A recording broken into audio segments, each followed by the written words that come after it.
The quest officially started in January, although the teams, athletes, and coaches would tell you it began long before that. It all culminates this afternoon here in Ypsilanti, Michigan. It is the Mid-American Conference 2022 Women's Gymnastics Championships.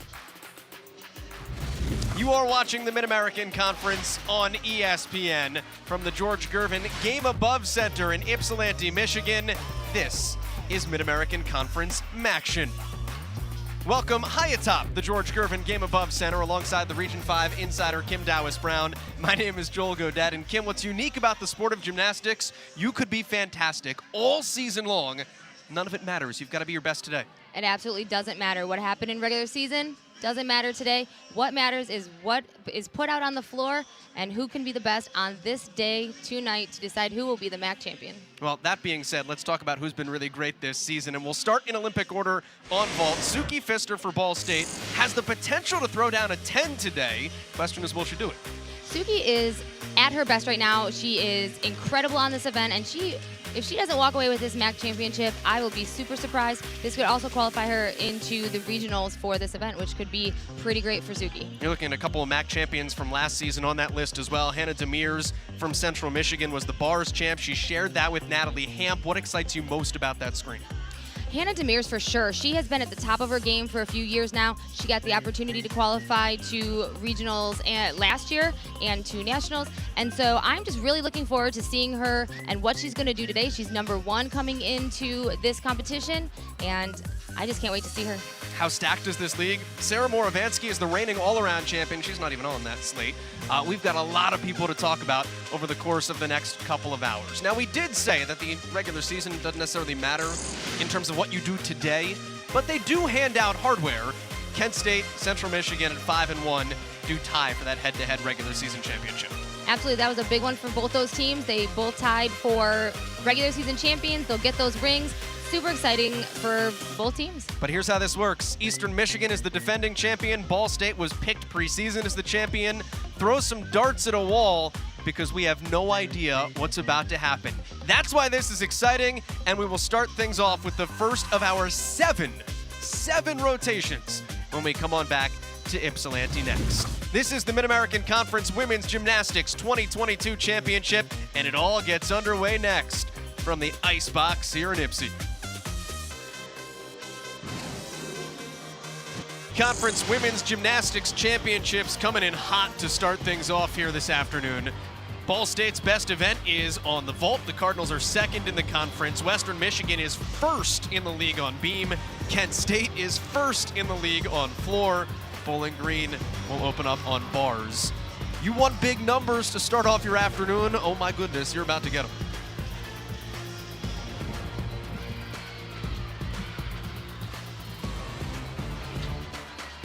Eastern Michigan, Northern Illinois, Central Michigan will all open up on buys here.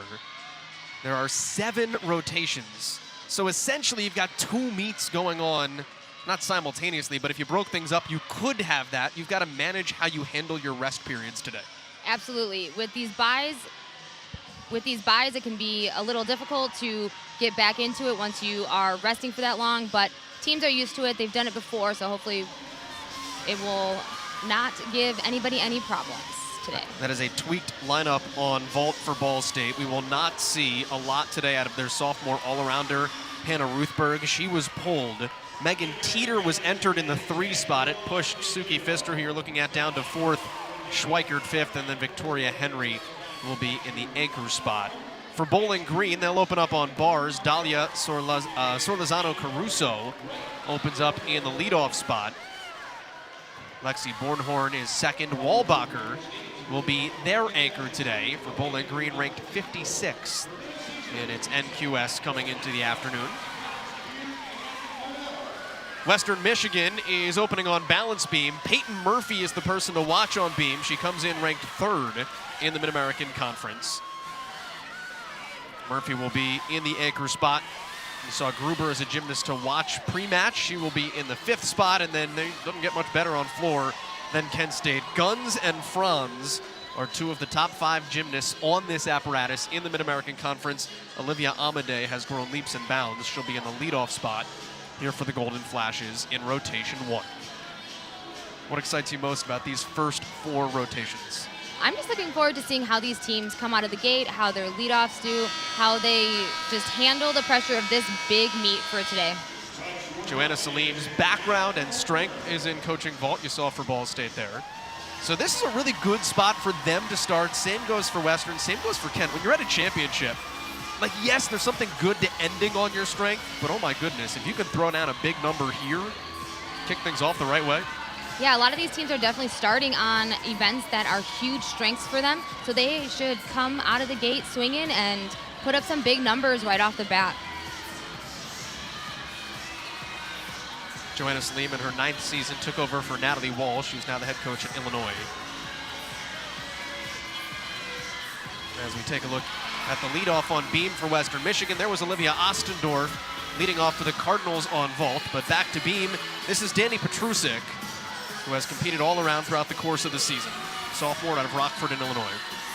Danny is such a strong competitor, especially on the balance beam. She just works this beam with so much confidence. Went 9-9 at these MAC championships a year ago. Gearing up for her series here, back handspring, layout, step out. Slight check at the top of that, but super strong. Sorlizano Caruso leading off for Bowling Green, bottom corner of your screen.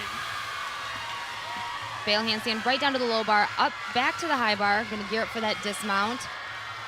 Blind full into a double back, a little close to the bar, but handled it well. And a huge stick. She'll get that 10th bonus as well. Someone who's become a bars specialist after she got hurt doing all around just a couple of weeks ago. Here is Amade, the opener on floor for Kent State.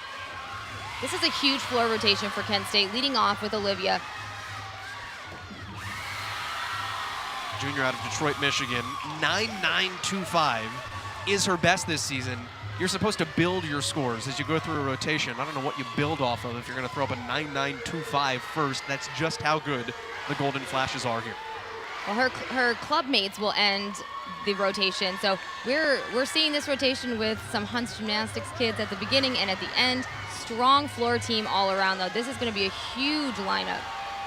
Waiting for a score in the top right corner of your screen. 9.75 is where Olivia Ostendorf will open for Ball State, and that is basically who she is for the Cardinals. Just misconsistent. Huge double tuck here from Olivia Amade on floor to end her routine. Great routine. Looks good. She likes it. Teammates like it. Here's El Sadik. Second vault for the Cardinals. Nice Yurchenko, full, lots of power in that vault. She just takes it right away from the table. Huge amplitude. And it's being able to control that amplitude you're going to look at for a lot of gymnasts today. When it comes down to tenths at a championship, can you shave the deduction and add the stick bonus? Yeah, you want to make sure you're sticking those landings. That is what's going to be the difference between first and second or first and third. We're talking about 2-10 swings in a sport decided by tenths. Solorzano Caruso with a 9.775 to open for Bowling Green on bars. We'll see Megan Teeter next on vaults. As we go back to the balance beam for Western Michigan, this is Josephine Thomas. Originally born in Seoul, South Korea, now calls Adamstown to Maryland home, and there's a fall. Yeah, Lexi Bornhorn fell on her hike or straddle Jaeger, just a little too far away from that bar, just could not get those fingers around the bar.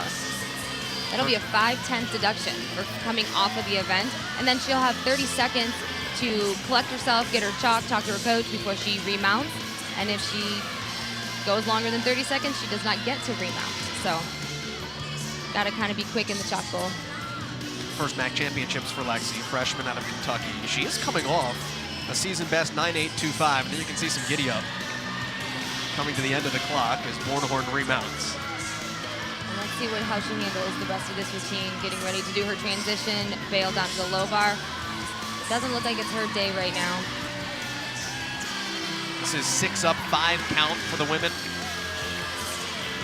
So you can drop your lowest score. Bowling Green will look to do that as we go back onto the beam with Josephine Thomas.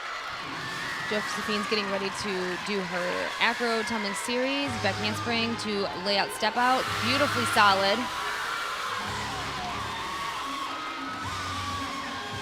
On floor, we have Kennedy Weinpert. She is from Ohio. Cleveland area and mentor. Getting ready for her first tumbling pass. Nice double pike, beautiful landing. She is such a powerful athlete. She really excels on uneven bars. You're in for a treat when she gets there, but floor as well. Huge scores coming from everybody in this floor lineup.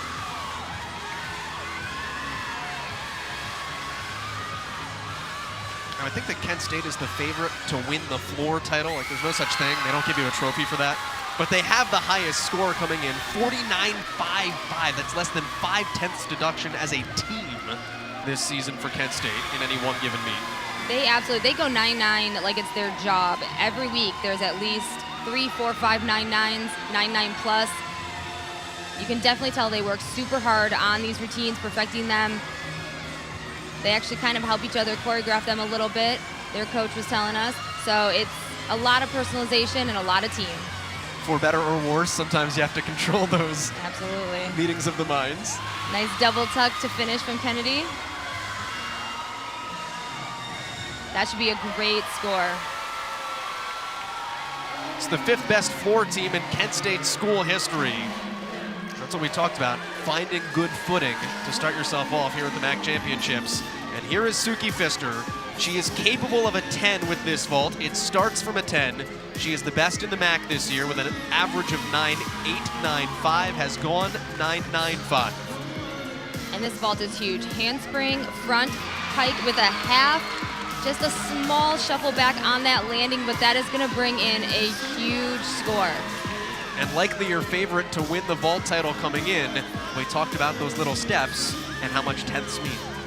Absolutely. However, if she does not win the title, it's going to be a huge surprise to me. Means someone else has had a really good day. Somebody, you never know, they could. Just because you're entering as number 1 doesn't mean you're leaving as number 1.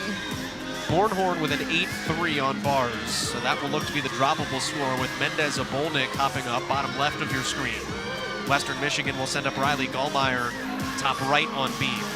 And another fall back-to-back that is uncharacteristic of Solorzano Caruso. Excuse me, of Mendez Obolnik. Either one. Who's competed all around for 6 consecutive meets. That is Stephanie Schweikert, ready to vault for Ball State. And we're watching Riley here on beam. Riley is a huge beam worker for this team. She recorded a high score of 9.925 recently. That is her personal best. She works the beam with just such confidence. You saw on that front layout, aerial layout. Nice back handspring layout, step outs. Just so much confidence in this routine.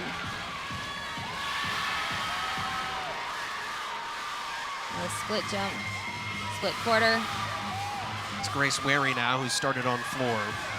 9.875 is her high. She's been in the lineup the last 5 weeks exclusively. And she's another one that can bring in a super high score for the flashes. And Riley, nice aerial full dismount with stuck landing.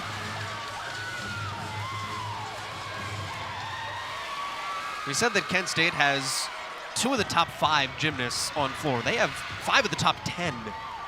Schweikert, bottom of your screen. Nice Yurchenko layout half. That vault is so good for her. She's been doing that for such a long time. Great tight straight body, great amplitude. Now you are allowed a step controlled in the direction of your landing, so we'll see if they deduct for that. She's working this floor so well, playing to that camera, playing to the audience and her teammates, getting ready to finish it up here with the last pass. Nice double tuck, super high. Ending with that Kent State Golden Flashes symbol for her teammates. Beautiful floor routine. She's gonna head back over there. Coach likes it. It'll be a high-scoring event for the Golden Flashes, so even like regardless of what else happens, they should be in really good positioning just based on where everybody else starts through this first rotation. That is Victoria Henry, the sophomore from Woodbridge, Virginia. A huge power athlete. Victoria is a super powerful athlete. She can do a Yurchenko 1.5. I think she's just doing the full today, but this should be another huge score for Ball State on vault. Up and coming all-arounder on the left of your screen, Taylor Jensen from Bowling Green with a nice double layout. small shuffle back on that landing, but that should bring in a huge score. Her release is in the rafters. Seems unsafe. It can be, but you know, usually you just like go up there and just like dust it off a little bit. Yeah. Nice triple flight. Amanda Gruber on beam. She is one of those athletes who's come a long way on balance beam, had a Tommy John surgery, but now she's back and rocking this event. Nice switch leap to layout step out. She gets so much amplitude on her jumps. It's ridiculous. Her hips just rise so high off the beam. This Western team is so good at controlling their full turns, controlling their landings. And a round off 1.5, slightly under rotated, had to take that step back, but that'll be a great routine for Amanda. Just glides up there on the balance beam. As we go back to floor, this is Rachel Dukavich, the all-arounder. We also saw that vault and the stick from Victoria Henry. Ball State needed that. They've only hit a 9.75 so far on their vault rotation, although we don't have Suki Pfister's score in yet. And Rachel is number 3 coming in the all-around, so this will be a huge event for her. Nice double Arabian to that stag jump out. That tumbling pass has improved immensely over the last 2 years, 3 years that she's been doing it. She actually did it in club, but it's just getting better and better each time. This will be a great routine. She goes 9.9 plus regularly. And really jumped back into the spotlight this season. Was the MAC Freshman of the Year a couple of years ago. Kind of had a little bit of a sophomore slump, Bryce Biggin, her coach said, but is back to that freshman fire. Absolutely. She is just having so much confidence in her gymnastics and having so much fun out there. You can definitely tell she loves what she's doing. This is Lily Harsh on the left side of your screen. Nice. 9.8 is her season high. Blindfold double tucks. Rock stuck that landing a little bit close to the bar and onto the end of that mat. Front through to double back, one of my favorite passes from Dukavich over on the floor as she ends her routine. Awesome routine that should bring in a pretty huge score for the Flashes. Back to the balance beam for Western Michigan, and this is Peyton Murphy in the anchor spot. And maybe the best story at these Mid-American Conference Championships. Peyton Murphy fell off the bars a couple of seasons ago for what her head coach Penny Jernigan called a catastrophic injury. She broke her neck, came back through that. That's actually not Peyton Murphy. And Murphy's up after Gruber. But that's not Peyton Murphy. All right, so we've got a change in the lineup.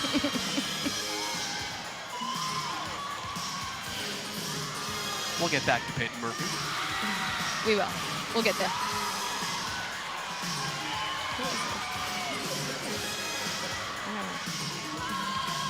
This is actually Amanda Gruber. Sarah Moravanski was before her. Yep. Yes. So this is Amanda Gruber. Working the balance beam very nicely.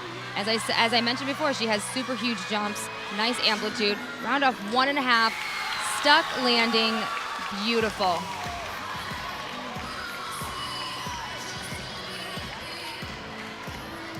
We should have brought the binoculars to see the beam.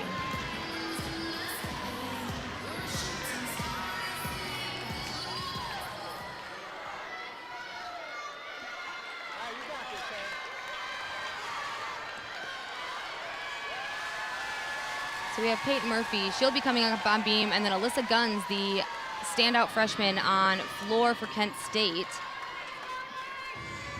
Right out of the gate, Alyssa Guns win 9.975 in her first debut meet for the Flashes on floor. So this will be a fun routine. She has great facial expressions, beautiful dance lines, beautiful tumbling. So we are in for a treat here with this one. 9.9 is her best, third in the conference this year.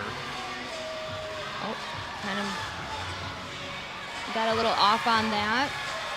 Tumbling pass. She did not mean to do that. But let's see how she handles this working through the routine. Or I should say her NQS is 9.9. 9.975 is her best, almost perfect this season. Now here is Peyton Murphy after the 9.9 from Amanda Gruber on balance beam, bottom left of your screen. And Peyton's another one. She has worked super hard on this event. She is just a beautiful athlete. So much confidence on that front kick over front pike into that straddle split jump. Beautiful full turn. I don't know what Western does with their full turns, but I cannot say enough about that full turn with them. You're a big full turn person. I am a big full turn person. Nice stick by Guns in the top right corner. Back handspring layout step up for Peyton. Beautiful, solid. She is number 2 in the all-around coming in to the meet today. Number 3 on beam. Chasing Ella Chamati from Eastern Michigan and Cami Klein from Kent State for a potential championship here. Nice ring jump. Her lines are just exceptional on this event. Aerial layout full, stuck landing, beautiful. She likes it, coaches like it. This will be a huge score for Western. That's a young lady that went 9.875 at the NCAA regionals last year. And she's carrying that momentum here to the MAC championships. And you can see some numbers going final-ish here. Western Michigan with a 4.9075 on beam, and that's before you tabulate Murphy's score, so that number is only going to go up. Ball State, I think, probably disappointed with that 48.9 on vault. That's a tough first rotation on their second-best apparatus. And they dropped to Megan Teeter's 9.575 to get to that 48.9. Ball State's best score was a 9.85 from Victoria Henry and Suki Pfister. So both of them are tied atop that leaderboard. The Heatmeister has joined us today. Yes. Heatmiser? Heatmiser. Is that what it is? Yeah. The Heat Miser? I don't know, but Central's fans always bring the outfits and the fire hair. I love it. Bowling Green's best on bars was a 9.8 from Lily Harsh. Still waiting for the Kent State scores to finalize, but we're looking at a 9.85 from Weinpert and Rachel DeCavich, and then a 9.9 from Gruber we talked about. That one leads the way right now. We do not have Murphy's score in yet. 9.825 from Josephine Thomas, 9.85 from Riley Gallmeyer are the scores, with Western Michigan kind of laying down the gauntlet here early. We expected that. They are the #1 team on beam coming in. And they do have the best beam score in the MAC this season at a 4.9275. And we're kind of just waiting here for our last up on floor, Carly Franz from Kent State. The score for Guns is taking a little bit long. Do you hate when that happens? I do. But sometimes when you have some slip-ups in your routines, like in her first pass, it does take a little bit longer to calculate that score. But here we go with Carly Franz. Second team All-MAC this year. 9.925 is her best. Carly Franz comes in ranked 3rd in the MAC on floor. And she is exceptional at this event. Another one who's gone 9.9 plus. I love this part of her floor routine. She does her turn right into the fall onto the floor. She has always been an outstanding floor worker.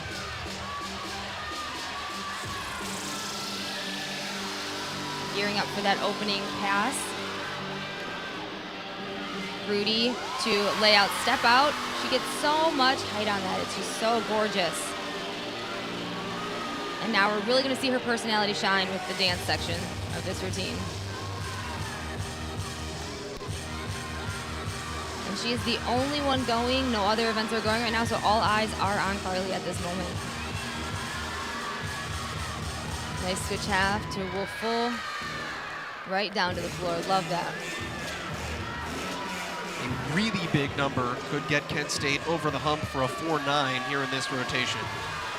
And we could see that from Carly right here. She can put up some pretty big numbers here on floor. Round up back handspring, double back, super sky high, great landing. And there we go. Finishing off great for Kent State on floor. It's a good routine with the Golden Flashes trying to capture a championship on floor. It would be the 18th in program history, second most in the Mid-American Conference. They came in as the favorites on floor, needed to throw down a big number to give themselves a chance here. Ranked 2nd in the MAC based on their NQS during the regular season. And Kent State, mind you, is playing for an NCAA regional spot today. That is an interesting subtext to all of this. Western Michigan at this point is in a regional by 9/100ths of a point. Kent State is 9.5/100ths behind Western Michigan, with Penn State separating the two. Top 36 go, Kent State is 38. So Kent and Western, more than anybody else today, not just worried about a MAC championship, but really worried about putting up a big, countable road score. Absolutely. They want to try to hit all their routines and get the best and highest score that they can so they can get into that regional competition. Rotation 1 of 7 in the books here at the Mid-American Conference Championships. That 49-3 from Western Michigan leads the way, and they did it on beam.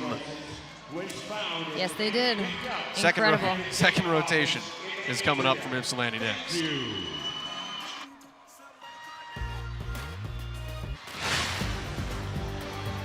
Mid-American Conference Championships here from Ypsilanti in gymnastics as we go to rotation number 2. That moves Kent State and Ball State into the corrals along with Western Michigan. And entering the chat, Eastern Michigan, Central Michigan, and Northern Illinois Bowling Green moves to its second apparatus on beam. First rotation, Western Michigan throwing down the gauntlet. Oh my, a 4.93 on beam. That is the best score in the conference this season on this apparatus. Peyton Murphy goes 9.925. I think we just watched our champion. I think we did too. And, you know, as I said, these teams are starting on events that right out of the gate, they're going to put up some big scores. And Western is exceptional on balance beam, and we all just saw that. Western Michigan has not won an outright Mid-American Conference championship since 2006. It's been a little while, and the hay is nowhere near in the book. But you go on the hardest apparatus first, and you put up the best score this season, and you lead. Like, all right, go do work. We definitely are going to see some big things from this team, and moving forward, their momentum is just going to build. There's the lineup for Northern Illinois as the Huskies head to vault, where they are 5th in the conference this season. This is not a strength apparatus for the Huskies as we look at Bowling Green on beam, where the Falcons are 7th in the conference this season. There are vaulting Huskies. And, you know, they do have a strong vault lineup with some strong vaults. Hopefully they can bring in some big scores today. Best number of a 4.8925 for Northern Illinois. Central Michigan is up on bars, where they are 3rd in the conference. 49.2 is their best. First look at Hannah Demers. She'll be in the anchor spot. This is a huge lineup and a huge event for Central. We're going to see some high-flying release moves in this rotation from the Chips. Leah Komichik will lead things off with a 9.875 season high last week. Beam for the Bowling Green Falcons. Their best score this season of a 49 even. First time we'll see Emily Castiglia, the freshman from New Jersey, in the leadoff spot. Tesmere, also from New Jersey, the senior, will go 3rd with Solorzano Caruso in the anchor position, the transfer out of Ontario, Canada. And then Eastern Michigan competing on their home floor. I was going to say, I thought the floor was for St. Patrick's Day, but no, it's always that color. It's an Eastern thing. It's an Eastern thing. It's always that color. But this is a strong rotation for them as well. They all have fun floor routines. They all have some great tumbling that we're going to see. So this is a good start for them. Maylee Vanderbeek, the transfer from Central Michigan, will be in the anchor spot, competing the last 2 weeks. The leadoff chair for Eastern Michigan belongs to Molly Paris. All right, so those are the numbers through one rotation. And you kind of have to do it with a grain of salt in the back of your mind, thinking about who has gone where at this point. That 4.93 for Western Michigan, having been on beam, makes the lead all the more impressive as we get underway with Molly Paris. And this is a great event for Molly. She is perfect for this leadoff position, so we should see a great score from her and a fun routine. Komichik starts on bars. A nice Maloney to bail. Back up to the high bar for her handstand. And getting ready for that dismount. Nice double layout, a little close to the bar, but handled it perfectly. Honestly, kind of surprised she didn't clip the bar. Really good air awareness. Absolutely. I kind of thought she was going to get her toes, but she flexed those feet a little. And we're back on the floor with Molly, and she is working this floor. She is one of those kids that is just loving what she's doing, goes into the gym every day with a positive attitude, just loving to be in this environment. And you can definitely tell her work is paying off, and she's just having the best time. She's coming off a career high in the all-around, 39.125. That was 17 miles from her house against Kent State. Been in the all-around the last couple of weeks. Floor was the last thing to come for her. Nice double pike to finish. And she is kicking things off phenomenally for Eastern Michigan. She is. She is one of those solid, consistent leadoffs for this team. This will be a great rotation. This is Emily Castiglia to lead off. Beam specialist for the Bowling Green Falcons. She works this beam with such confidence. Nice fingers, toes, all the way through to her fingertips. Beautiful series. Nice straddle jump. A little loose in the tummy at the end there. Kind of had a balance check. But moving right through this routine. Getting ready for her dismount. Punch front full to a stuck landing.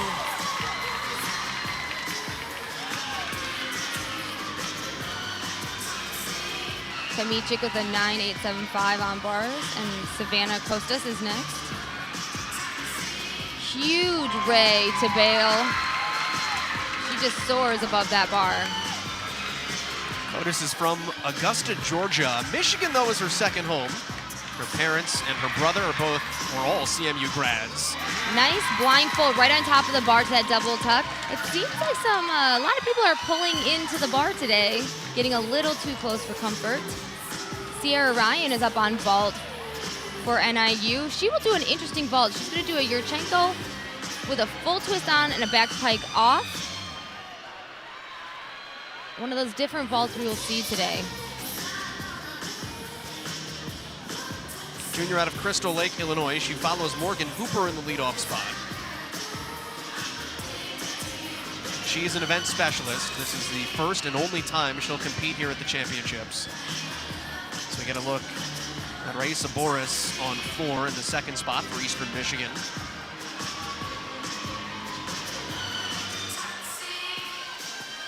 And on beam, this is Mendez Obolnik.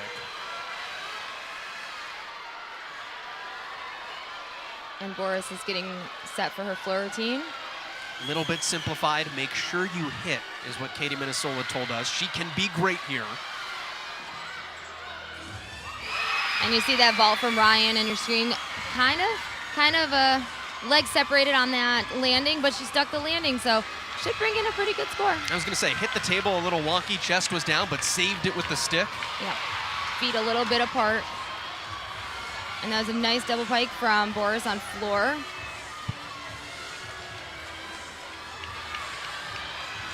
And Brenna Hauser has mounted the bars.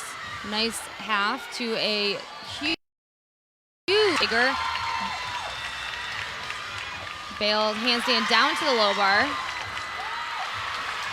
This Chips team is just incredible with their height on their releases on bars. Gearing up for that dismount. Double layout. And there's the first that clipped the bar. Did she clip the bar? Yeah. Did she? There's something with the bars today. Everybody is pulling in. You don't want to pull into the bar. You want to throw the bar behind you as you get going into that dismount to get a little bit further away. Being too close, you will incur a deduction for amplitude and distance from the bar. Oh, and a deduction for contacting the bar on And top for, of that. yes, and for contacting the bar for those who do actually hit the bar. It's a good routine, though, for Boris, though, in the second spot for Eastern. They got to be really happy. A 9.75 to lead things off, and then Boris to follow with that. And this is Isabel West, who's getting ready for NIU on vault. She is coming back from a torn Achilles that she had last year. So this She's been great here. She has. This is really the first opportunity this season we have to see her, but she has been doing a tremendous job so far. Best of 9.8. Yurchenko full, slight pike down, step back on that landing. Annie Hammond is coming up next on bars. She's another one that's going to show you a huge release move.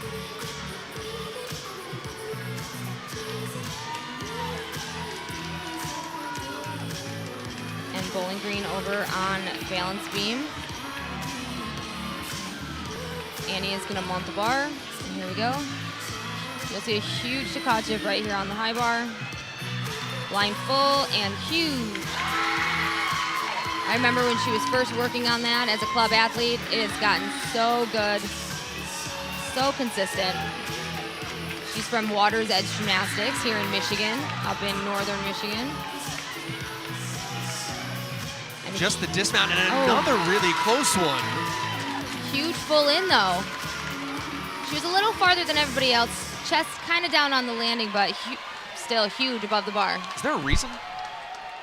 Like it's interesting that everyone is not getting distance off of the bar early on. I don't know what it is. There's just slightly pulling in, maybe a little bit of nerves. I'm not too sure. And AG Anna Grace is up on floor for Eastern. Anna Grace McCullough, sophomore from Michigan, also from Alabama. Yes, she's spent the later part of her high school in Alabama at Jamjev Gymnastics, but she did spend time here in Michigan at Branch Gymnastics. It was Brooklyn Sears vaulting in the top right for Northern Illinois. And Brooklyn just did a huge Yurchenko full. She's a solid vaulter for the Huskies. Nice double pike for AG here on floor. I love watching her on floor. I've been watching her for years, and she just has so much expression, beautiful dance. She's just a joy to watch working the floor. Switch ring to stay full, beautiful. Really showing flexibility here. She has great lines all the way through to her pinky toe. Everything is perfectly placed. Adriana Bustillo mounting the bars for the chips. She's another one you're going to see a huge release from her. And huge Tkachev right there. Just floats down to that bail. Back up to the high bar, going to gear up for this dismount. Let's see where she puts her dismount. She was all MAC championship team at this event just a season ago. Nice double tuck. Stuck the landing. She did get way farther away from the bar than everyone else. So we're kind of moving down the lineup and we're moving out from the bar. And now Gabby Welch in the anchor spot here vaulting for Northern Illinois. 9.85 is her best. She had a high at the max last year. She was good again this year. Mounting the beam over Bowling Green with a front tut. That is, you don't see that anymore a lot in college gymnastics, mounting with a front tut onto the beam, and she did it perfectly. Mendez Obolnik with a 9 even. This is now Tess Muir, senior from Woodland Park in New Jersey. One-handed back handspring to layout step out. A little bit of nerves you can see. She's a little off on a few little things here, but she's working through this routine nicely.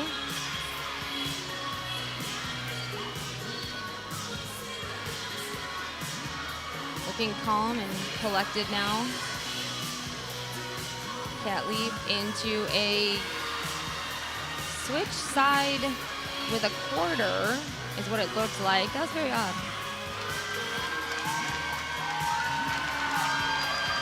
And gearing up for that dismount. Punch front full. Feet a little bit out in front of her, but nice routine. And Hannah Demers in the anchor spot is mounting the bar. She will get stuck in the rafters in a minute right on her Tkachev. You're going to see, there she goes. She kind of just dusts off those banners for Eastern. Down to bail handstand to low bar, toe head to the high bar. Hannah is the reigning Mid-American Conference champion, went 9-9 on bars a season ago. This should be another big score. Huge full in. Chest is slightly forward on the dismount, causing that step forward. She was really trying to stick that landing, you could tell. She went to NCAA championships on bars last year as well. She got even better, went 9.925 for a 4th place regional finish. As we take you back to floor with Caitlin Sattler. Great pass from Caitlin, 2.5 to a punch front tuck. And it's crazy about that pass. She kind of like doesn't go in a straight line. She goes a little sideways to a little back sideways. in the front tuck. But this is a great routine for Caitlin. She is a senior. She's come a long way in terms of performance quality and performance value in this routine, but such a fun routine for her. And Katie Minnesola told us still has a little bit more left to give here at the end of the season, and so much in that tank. Just the second specialist of the year in school history. The first also on floor. That was Rachel Slocum. This is such a fun routine for her. She is gearing up here for this last pass.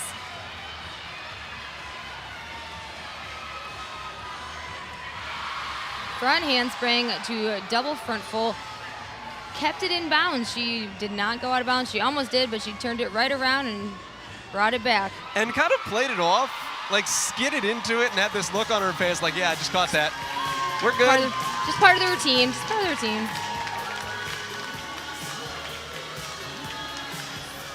So Sattler is done for Eastern Michigan. Shannon Gregory and Maylee Vanderbeek will follow after as we go back to Bowling Green with Taylor Jensen. Again, one of the rising all-arounders in the Mid-American Conference. Taylor is a junior out of North Prairie in Wisconsin. This was her last event to really come confidently. There's always that one sticking point to make you an all-arounder. Take a look at Jensen here on beam. And she has tremendously beautiful lines. Her toe point is exceptional. Getting set here for her series, back handspring to lay out, step out, slight shuffle of that front foot, but beautiful lines. Her legs are completely straight, toes pointed, nice split jump to straddle quarter. And for the front leg to come off, the confidence and the ability and the strength to stay on the beam in that moment and then sell it. Absolutely, and you can definitely tell she's a junior. She's done this before, so she has a little bit more experience than maybe a freshman would in terms of, trying to stay on the beam and keeping calm when that happens. Falcons are loving this behind. You can see them in the background. Nice. And they'll love that. Full and a half, small hop forward, but that was a great routine from Taylor.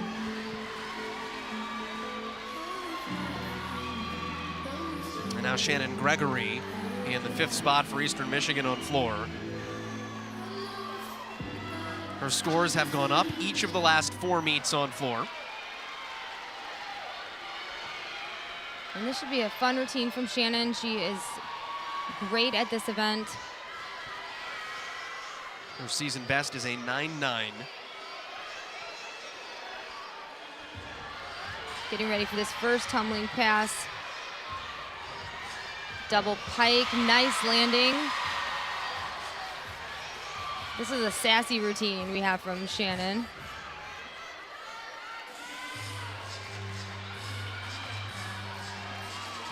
Nice jump series. Run 80 jumps is what you want to look for. You want those splits to be completely 180 degrees. That's a special requirement that the gymnast must fulfill. Working the judges and the crowd here. Teammates getting involved with the EMU. We shout out the students behind her going full body paint as well. I absolutely love that. They should stand up so we could see.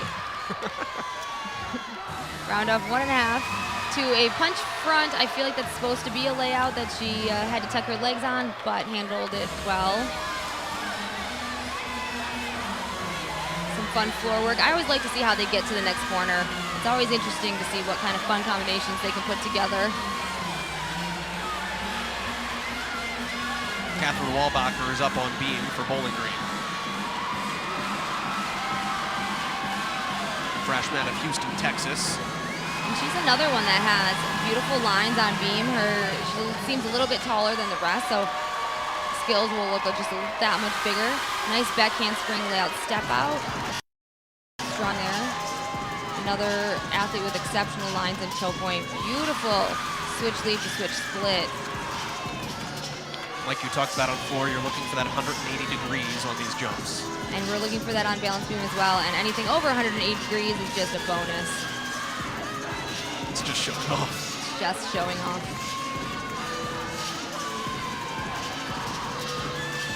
Nice front toss to flutter jump. Teammates loving it. Standing on the chairs back there. Gearing up for her dismount here. Round off double back to a stuck landing. Wow, that was incredible. I did not see that coming. Beautiful double back. She got an insane amount of height. Wellbacher's best is a 9.825. And Western Michigan came out and threw down some big numbers on beam. We'll see if Bowling Green can continue with that tact here. That may be a career high pushing score from Wellbacher. That absolutely could. That routine was solid. Eastern Michigan has one more spot. It is Maylee Vanderbeek here on floor. Young lady that committed to Kentucky and Tim Garrison out of high school. Wound up at Central Michigan after 2 torn tendons as a high school senior, couple ankle injuries, torn rotator cuff, carrying laundry down the stairs. Mom, I'm never doing chores again. Central Michigan stuck with her through the process, wound up there for a couple of seasons, put herself in the transfer portal. Katie Minnesola didn't know and went to her gym to recruit another athlete, how every great recruiting story happens, finds Vanderbeek, and she has been a great addition down the backstretch of this season. She absolutely has, and she is third time in this floor lineup, and she just keeps getting better and better, so I'm really excited to see what she does here. I actually choreographed this floor routine for her when she was a senior in high school, so glad to see her finally being able to use it. It's a 10, judges. Kim will fight you. I will. It's a 10. Even though she went out of bounds on that tumbling pass, we're still just give her a 10.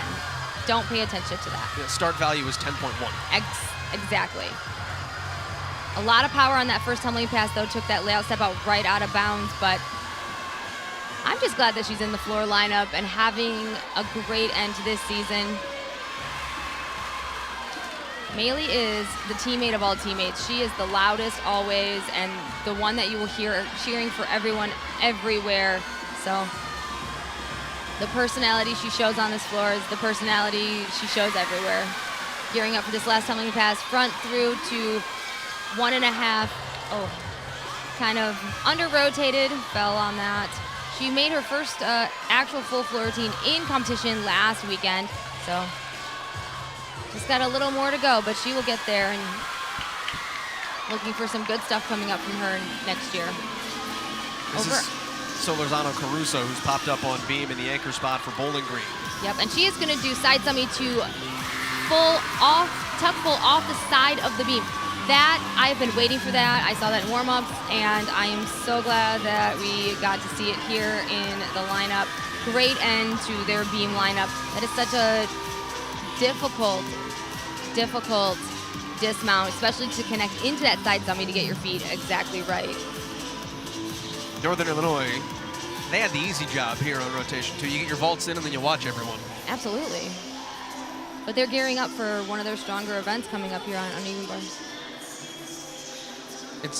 This feat is being shown in arena, so it's fun to see how much. Bryce Biggin was the first person for Kent to realize he was on camera. Take a timeout. Rotation 3 of 7 is coming your way next.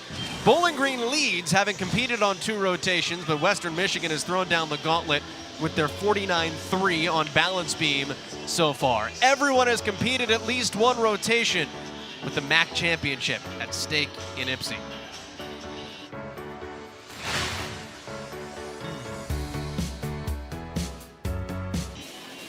Second rotation in the books. First time we see Northern Illinois was on vault today. Central Michigan made their debut on bars, where they have the reigning Mid-American Conference champion. And side summy for Solorzano Caruso to finish things out on balance beam. And then Eastern Michigan at home, usually end at floor at home, so it's a little bit of a different vibe. But they opened on floor. Good rotation for Katie Minnesola's club. Here's the vault scores so far. Pfister was the favorite coming in. The 9.85 is a good number. The question is, will it stand? I mean, it was a great number. I thought it was a little low for her and the vault she portrayed, but it could stand, it could stay. Joanna Salim probably agrees with you on that one. As we look at bars through 2 rotations, Central Michigan doing what they do. The winner on bars last year was a 9.9, so 9.875 is in that ballpark. That was Natalie Hamp and Hannah Demers, who had a 9.9, and Demers was 9.87. Peyton Murphy with a 9.925. That is better than what Morgan Tong won with last year for Central Michigan at 9.9. Murphy also with that number puts forward the second best score on beam in the MAC this year, only to Ella Chamati's 9.95. And then on floor thus far, We've seen Eastern and Kent. Kent came in as the favorites on floor, so to speak. The best floor score in the MAC this year was a 9.975 by Alyssa Guns, who did not put forward her best effort, but Franz did, going 9.9. You would expect that out of her. Rotation 3 order: Kent State on vault, bars for Ball State, Central on beam, Western on floor.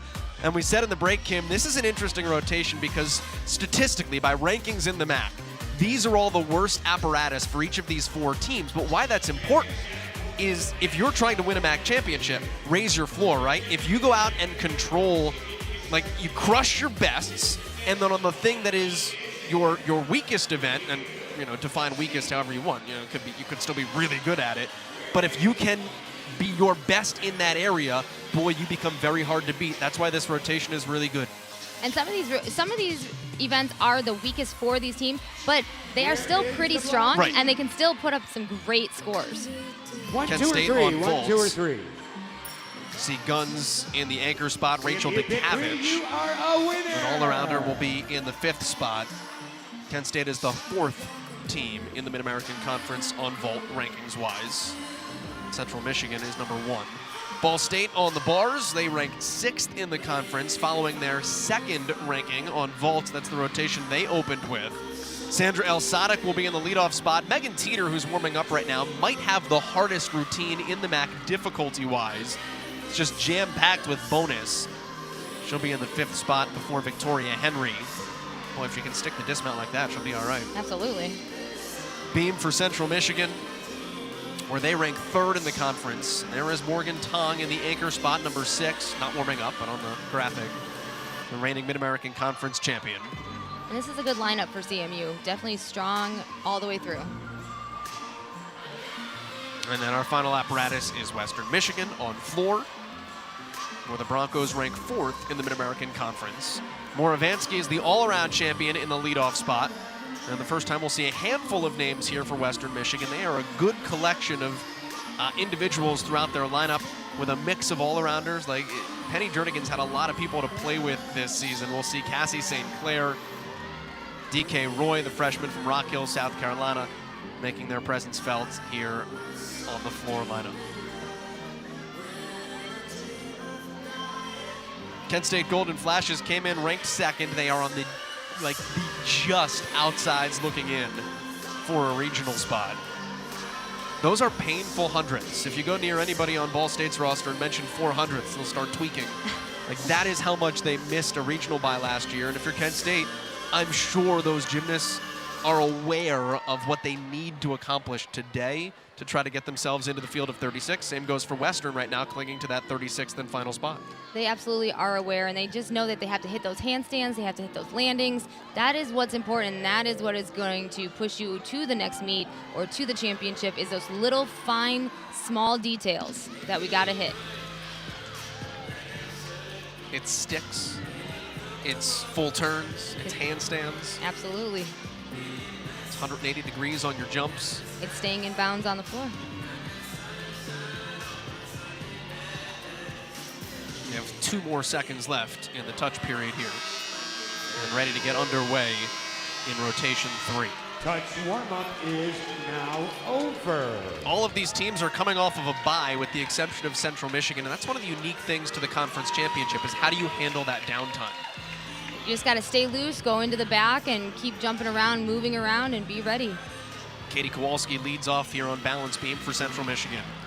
Katie has come into this season as a strong vaulter, but beam has also really been one event that she's worked very hard on. I've actually known Katie since she was super young. She's about 10 minutes from my house, so I've seen her for a long time, and she has come a long way. Oh, and a stick for Bryn Sippis to lead things off for Kent State on vault. Bryce Biggin loves that. Katie series back handspring layout, step out. Great save. That was a great save. Kind of off with the foot. If you drop one shoulder, if you're off to the side a little bit, that can be disaster. But you can definitely tell that she brought it back and saved that series from going off the beam. It's a 5-10 deduction going off the beam, so you don't want to do that. Like, it might not look pretty, but the 5/10s, like, that is wins and losses if you can stay 4 feet in the air. Absolutely. You want to make sure that you save everything that you can. And she finished great. Handstand, back handspring to a layout full. Nice stuck landing, but hopefully that's the score that we have to drop for Central. Here is the all-around champion from a year ago, the sophomore Sarah Moravanski. By the way, a biomedical sciences major. Opening with a nice double pike. Lots of power, a little shuffle in that landing. And that's actually where she hurt herself earlier this season, and then hurt herself again in vault warm-ups. And Penny Jernigan was ready to pull her from the lineup, and then as she's submitting the lineup, Al Sharms, their assistant coach, comes over her shoulder and says, no, she's going to give it a go. One of the toughest gymnasts you will ever see. And she went and rocked that vault. Career season high on that vault. That was Northern Illinois, 9875. On the bars, Sandra L. Sadek out of Venice, Florida, to lead off for Ball State. This is a good routine for her. Nice pack down to the low bar, right back up to the high bar. Getting ready for this dismount. She has some fast giants. Nice double tuck full. Stuck. Out. Stuck landing. Amazing. Scott Wilson is going to love that for his Cardinals. That's a great lead off. That was a great routine in the lead off position. There's Kendra Lindway vaulting for Kent. And Kendra's going to do a nice Yurchenko full. Slight pike down, slight shuffle on the landing, but nice vault for her. Coming off a season high 2 weeks ago when she went 9-8.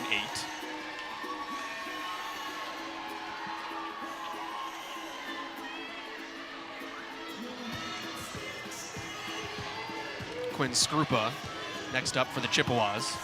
And she's actually from Canada, and they did not step foot on campus until pretty recently when, you know, Canada opened back up. So she was recruited via social media, Zoom. So glad to see her in this lineup and, you know, compete well, being out from, you know, with COVID things and Canada being closed. So it's nice to see her in the lineup to contribute here on Balance Beam. And actually had special permission to train Quinn Skrupa back in Brandon, Manitoba because of her national team affiliation. Yes. But she had to do it by herself.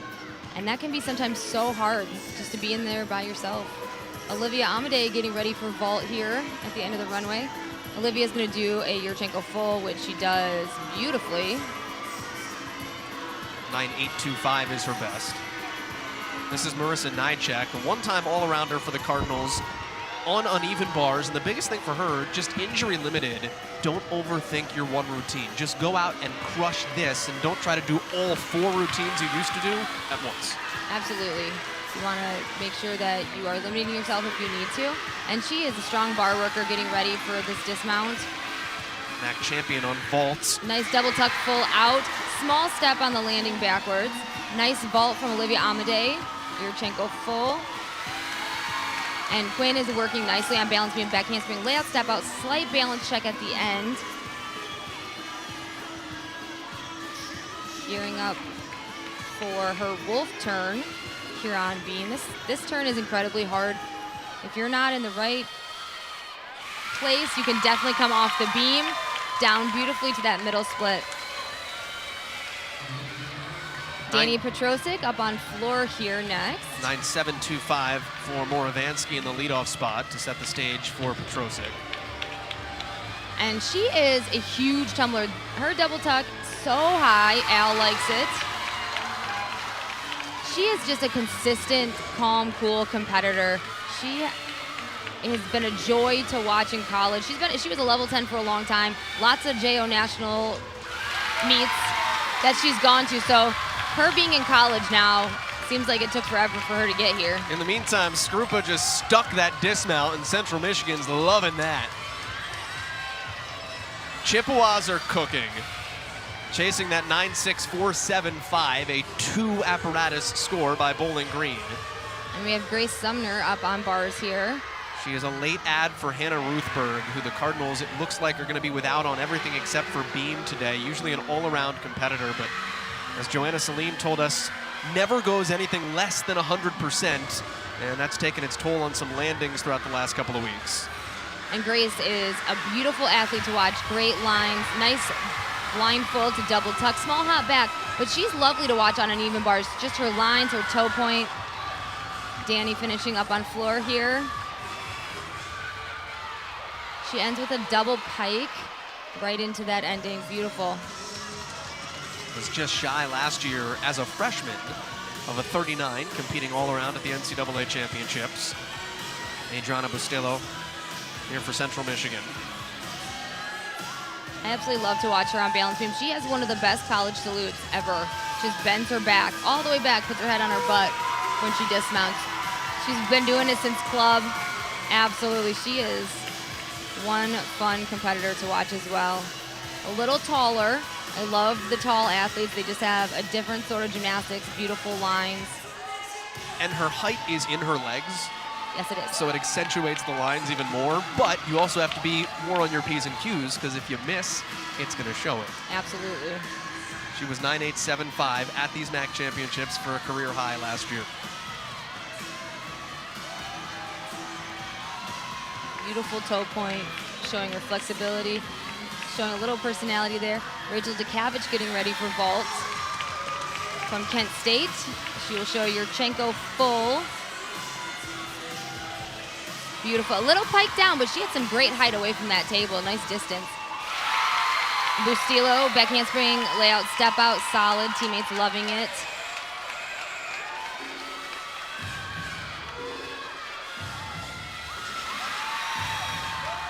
.985 from Petrusik in the second spot for Western Michigan, and now DK Roy. Huge full in that opening tumbling pass. A little bit of form in the legs, but that is a huge, huge pass. Freshman out of Rock Hill, South Carolina. Got lucky with her late in the recruiting process, Penny Jernigan told us. Really needed a bar worker. Had a scholarship open.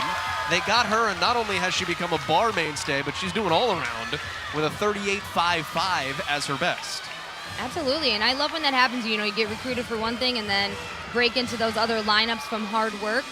Adriana with a round-off full and a half. Stuck landing. She likes it. Teammates like it.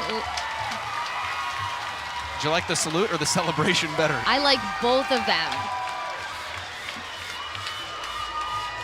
Our Region 5 Insider, we have a podcast, and we give awards for the best college salute and celebration. So Alyssa Guns on vault. Nice Yurchenko full. Small step back, but nice distance and height from the table.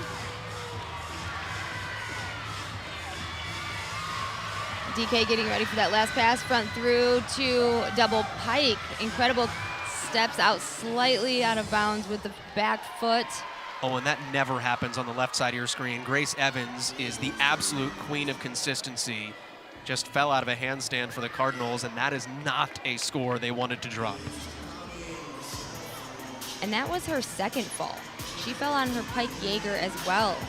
So kind of having a rough time of it over there on uneven bars. The good news is that Ball State has been outstanding thus far with a 9.85 from El Sadek, a 9.8 from Nychik, and a 9.8 from Sumner. So this will probably be the score that we have to drop for Ball State. And again, this is the apparatus where they have struggled this season, 6th in the conference, but she does come back to stick the landing. She definitely struggled a little bit through that routine, but she did finish it off on a high note with that double tuck to stuck landing. And we're gonna get ready here for Hannah Demirs on balance beam. Nice Shishinova backwards over the beam. Super interesting mount. Ranks 4th in the conference coming in. She works the balance beam with such confidence and strength. It's amazing. Everything is sharp, beautiful toe point, nice front aerial. She is just so solid at all times on this event.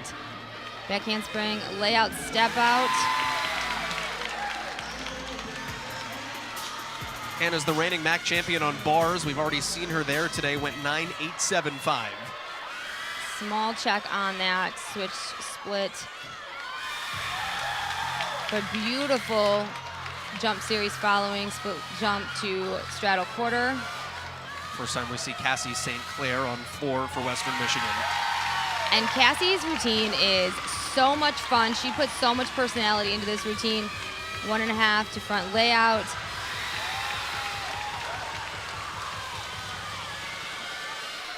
There's that personality right there. She's gonna do a skill taken from uneven bars here in a second on the floor. Nice stick for Hannah over on beam. And there it is, Shishanova on floor. That's taken from the bars, actually, which is crazy. She does it just like you would on bars. She scored her high score a couple weeks ago on this event. Looks And- snappy is the word I would give you. That she's snappy? Yeah, like She- everything's clean and crisp. It has purpose. It does. It's sharp, snappy. And there's Megan Teeter on bars. Huge Tkachev to bail down to the low bar. This is a bonus packed routine on the left, maybe the highest difficulty in the conference. And double front, slight hop on the landing, but incredible routine from Megan Teeter. And Cassie St. Clair on floor. Nice front double full to stick the landing on that. And throws up her W to finish this incredible routine. That is going to bring in a huge score for the Broncos. And after putting up the season highest score on balance beam in the first rotation, Western Michigan wants every piece of A, a MAC championship, and B, the regional spot the Broncos are clinging to coming in. They absolutely do. They are working these events with purpose. They want to be back at regionals, and they want to be back in the MAC title. Sarah Demarinis we did not see on bars. That is the only time we will not see her this afternoon. Enters the chat here on beam, where she's put forward a 9.9 this season.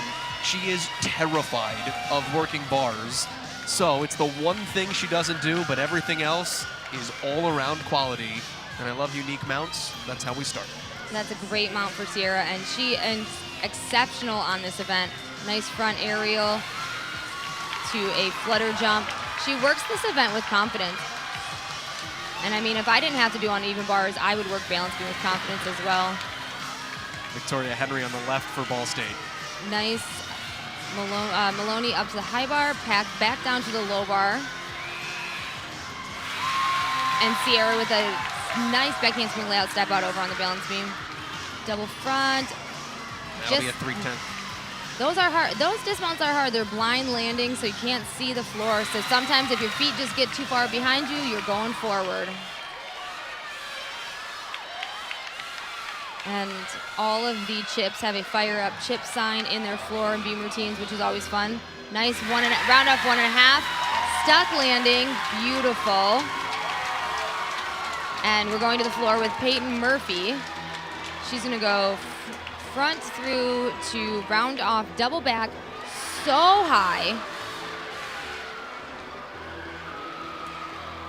When I measure the height of Peyton's routine here on her jumps and her tumbling, I use my Al Sharns unit of measurement. How many Al Sharns above the floor is Peyton, especially on her last pass and her straddle jump? Does Al Sharns know about that? He does. I have texted him Okay. the picture that I made of Peyton straddle jumping well over his head. So yeah, it's my Al Sharns unit of measurement. Comes right here. So that's about 1.5 Al Sharns above the floor in that straddle jump.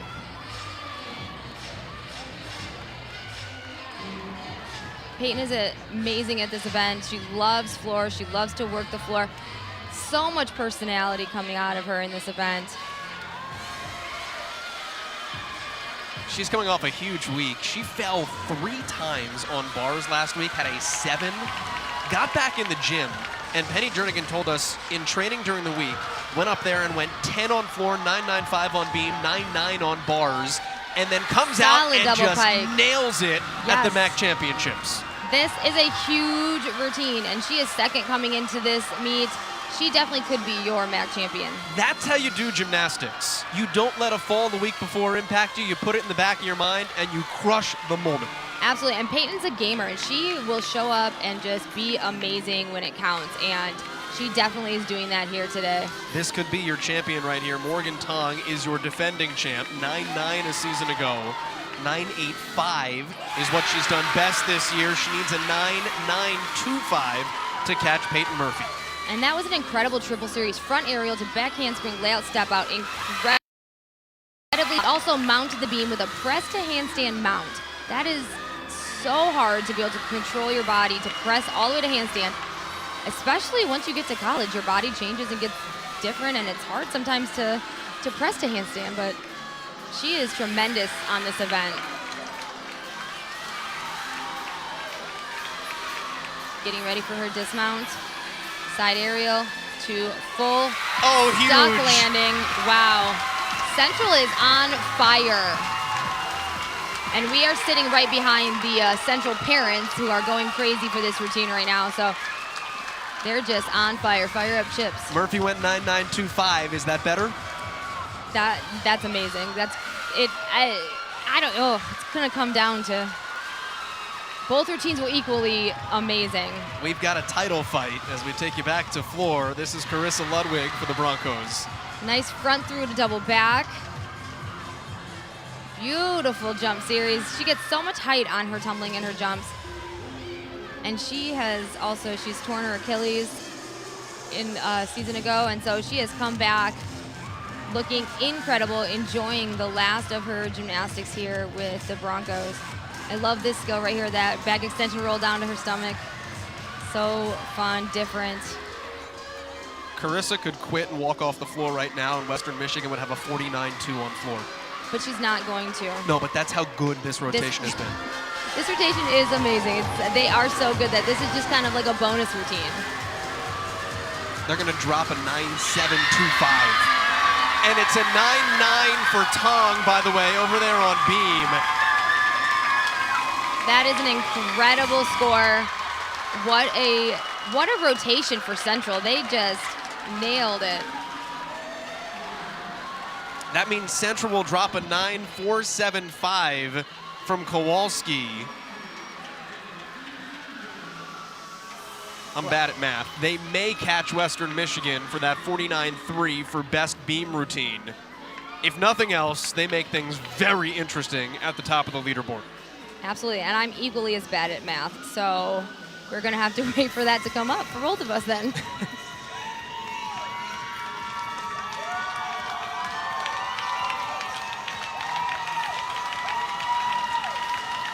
So before that score, 49.175. They should have a 49.2. And now they should have a 49.2 once So they they'll add be that a score tenth in. off. Wow. But, I mean, let's throw hands because it is an all-out war right now between Central and Western at the top of this leaderboard. This is going to be a battle all the way to the finish for these teams. This is incredible. What a meet. And there's the parents. Oh. Western Michigan got a 9.95 from Murphy on floor. We'll give you the full recap of the score. 49.2 right now for the Broncos on floor, following their 4.93 on beam. Oh, get ready. Third rotation in the books. Let's move on to the fourth. At the Mid-American Conference Championships. Southeast corner of the mitten. We roll on next.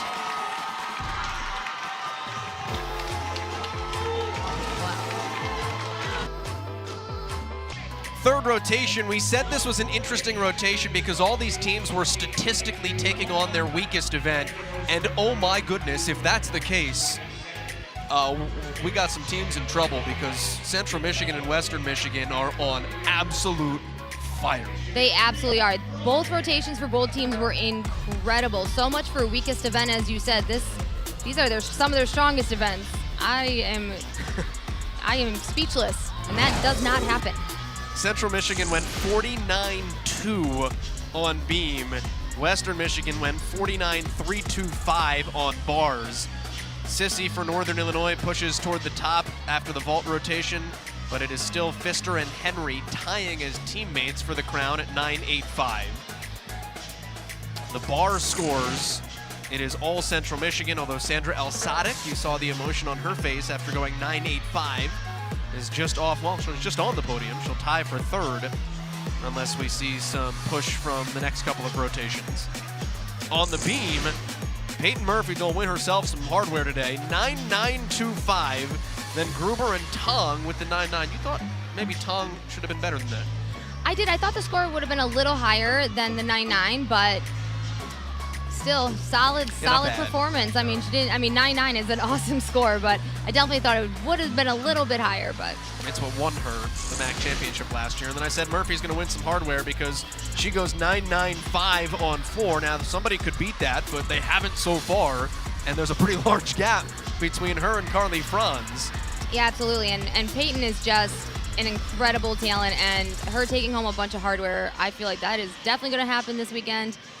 I don't know if anybody's going to catch her on floor. 9.975 is the best by Alyssa Guns this year from Kent State. She's already gone. Yeah. So that is the challenge laid out. Rotation 4, we've got some teams coming back in from some buys. Eastern goes to vault. Northern stays on the floor and goes bars.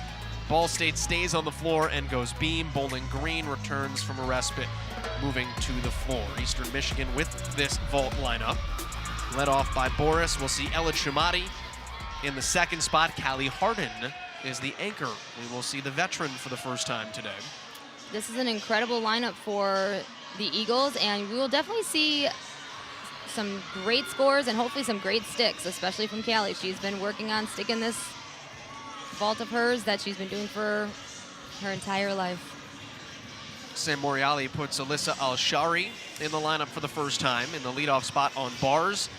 The defending Mid-American Conference champion is Natalie Hamp, first team all-conference this year, the junior out of Michigan. Back in her home state, she is your anchor. And we're opening with a strong performance with Alyssa, and we're going to close with an even stronger performance from Natalie Hamp. Doesn't get much better than Grace Sumner, who just jumped off, or Taylor Waldo for the Cardinals on beam. That is Hannah Ruthberg. This is the only event she will compete today. She was in a boot during warm-ups, typically as an all-arounder. I like the hat. Me too. That's kind of fun. Nice crocheted hat for Bowling Green. Brooke McNamara will anchor. And Lauren Bannister will start off for Bowling Green, and she has a super strong floor routine. You are in for a treat with this one. Bonus points if you do the routine in the hat. Yeah.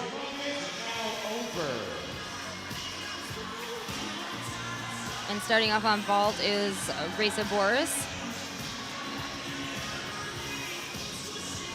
Sophomore out of Twin City Twisters in the Twin Cities area. Elementary education major here in Ypsilanti. You see her head coach, Katie Minnesola, with the bedazzled mask off to the side.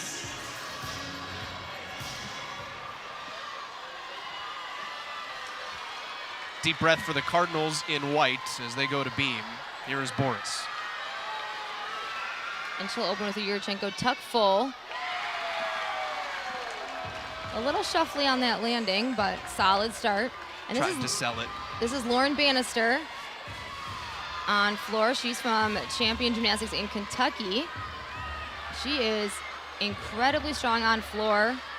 I kind of was missing her in the bar lineup. She has a huge bar release that we missed out on, but she's gonna go nice double tuck. And she is coming back from a torn Achilles tendon in her freshman year.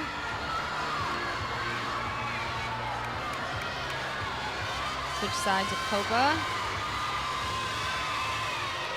This is Alshari with a good release on the left side.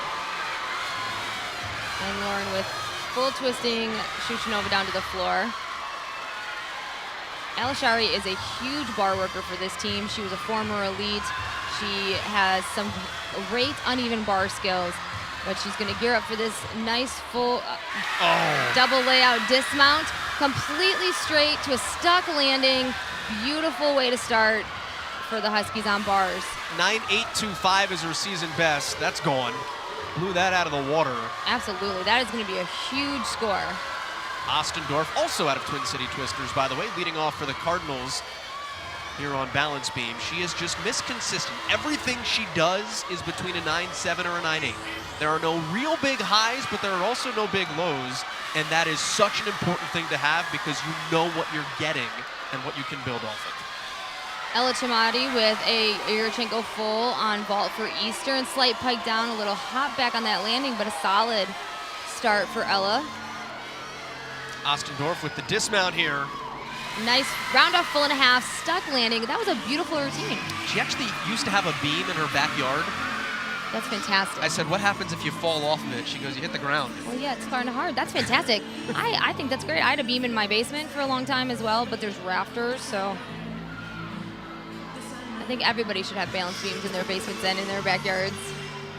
The insurance on your house goes through the roof. Well, we don't have to. It can't be as bad as a trampoline. Fair. Liana Roman is next up for Northern Illinois. She is a senior out of Meridian in Connecticut. 9.8 is her best on this apparatus this season. Follows a 9.875 for the opener by Alshari. That is her high this year. Nice ray to open. A little form there on the feet. Bail handstand down to the low bar. Back up to the high bar for her dismount. Two giants to a double layout. Stuck landing, wow. They are amazing with these landings. This is their best event. They have amazing talent on uneven bars. Second best in the league, only to Kent State as we go back to the vault. And this is Hannah Lewis. And Hannah is from Michigan, but she went and trained out in Ascend Gymnastics in Washington for her senior year. Sorry, this is Emma Lewis. I knew that. But she went and trained out in Washington for her senior year, followed her former coach out there, so she could end up back here in Michigan with us at Eastern. Taylor Jensen now after a 9.7 to open on floor for Lauren Bannister. And this is a fun floor routine showing lots of different and unique dance in this opening. Carrie Turner, her coach, called this a haunting routine. And that's what I was going to say. I feel like this is mysterious and ghostly, haunted. Al-Sadiq on the balance beam for the Cardinals. Al-Sadiq has beautiful balance beam lines and skills. I enjoy watching her. She works the beam so confidently. Gearing up for her series, back handspring, layout step out right to the end of the beam. That was gorgeous, not even a toe out of line.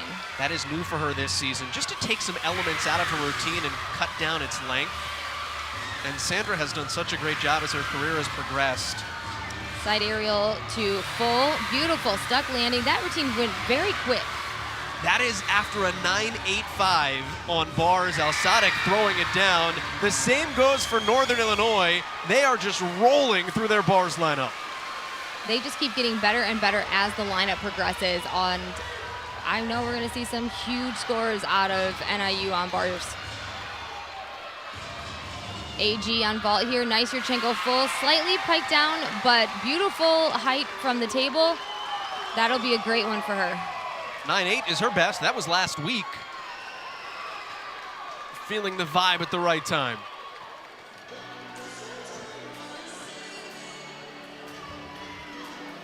And now Hannah Ruthberg. This is the only apparatus that she will compete today. And that's a ding for the Cardinals in their lineup because she is such a good all-arounder.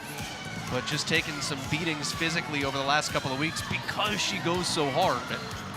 And that's one of the things you'll learn a little bit as you grow and you mature as a collegiate athlete, is that maintenance so that you can go all out at the right time, but she has such a bright future ahead of her. She absolutely does, and I have always enjoyed watching her. I got to see them last time Ball State came to Eastern, and I was just so impressed with her and her gymnastics. So it's kind of a hit to Ball State to not have her in the all-around, but she's going to show us a beautiful beam routine. How about that 9.8 by Al-Sadiq thrown up just before her?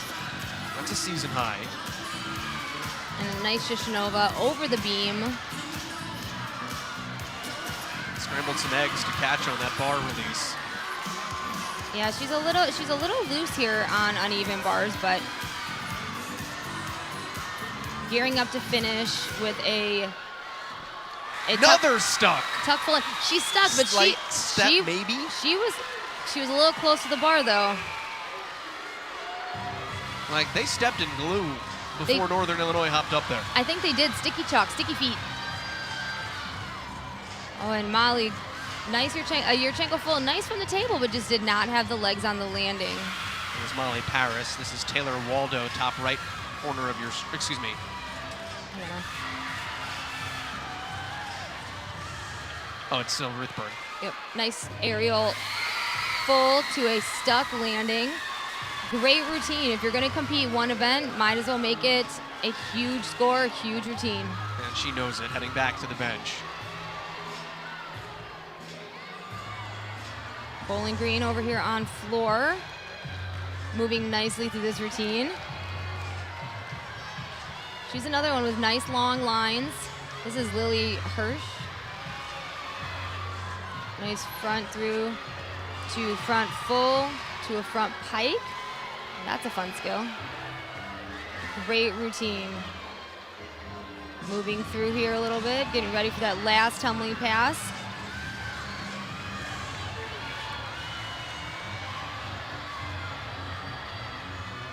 Nice 1.5 to front layout. A little under rotated there. Looked like she lost her footing. This is Brooklyn Sears on bars for NIU. Nice pike Jaeger. Down to Bale to the low bar. Finishing strong at the end of the season. She's hit 14 of her last 16. Gearing up for her dismount. Huge full in. Small step back on that landing though. Great vault for Eastern Michigan out of Callie Harden. Callie does a front handspring front pike. Slight hop on that landing, but beautiful vault for Callie. And a good way to go out as a grad student. Absolutely. Her only event. This is Grace Sumner for Ball State. Phenomenal beam worker as her coach was. She's from JPAC outside Indianapolis, J.C. Phelps' academy. Member of the Magnificent Seven. And that was a beautiful series. Side aerial to back handspring layout step out. Nice front aerial. This is a great routine for her. She is beautiful on this event with her lines. She has great lines, great toe point, pushes everything to the max, all the way through her fingertips. And you can definitely tell her club coaches did an amazing job training her on this event. She'll push for Freshman of the Year. We will find out those specialty awards at the end of the meet today. Cat leap, side aerial to a layout full, stuck landing, beautiful dismount. That was a great routine for the freshman. Maybe the best major competing today as well, by the way. The best major? Yeah. And what's that? Zoology. Ooh, that's fun. The team didn't ask me anything on their Instagram on the way up here on the bus. Somebody said, what's your favorite invertebrate? Probably tailored directly to her. Nice. She And went this with is a worm. Natalie Hamp mounting the bars. You are in for one of the hugest release moves. Her Tkachev super high. Great swing out, hits the handstands. Handstands are super important on this event. That is what is going to separate you, is handstands and stuck landings. She's ranked #1 in the conference. She is the defending champion. Bale full right on top of the bar. Bind full to double layout. Dismount. again. Stuck. That routine is better and better every time I see it. Amazing. All right, 9925 is her best. It's the best in the league this year. Did we just see it? I don't think we did. I think maybe 9.9. That blind did not finish right on top of the bar. I'm gonna go with 9.9. But still, amazing routine. She usually doesn't go under 9.9, so I don't think that's gonna go under 9.9. This is Wallbacker for Bowling Green. Freshman out of Houston, Texas. Oh, that was fun. Spin move on her back.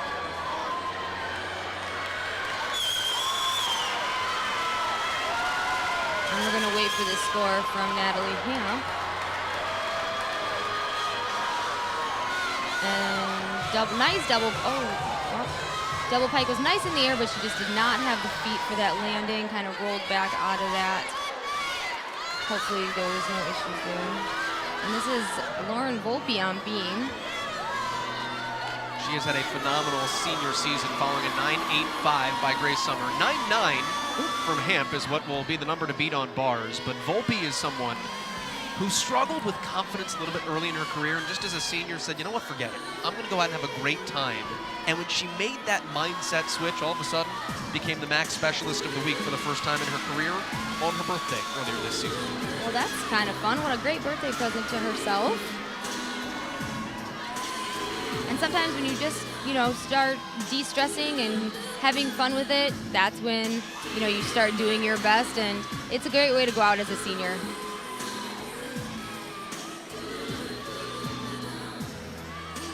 And she is working this beam with confidence. Look at her go, just loving what she's doing up there, taking advantage of these last moments of her college career. The numbers to beat on beam are a 9.925 by Murphy. Tong and Gruber have a 9.9 each.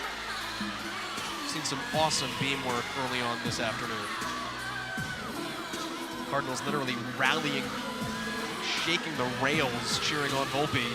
And side who aerial sticks to the full dismount. stuck landing. Beautiful. Great way to cap off her college gymnastics career.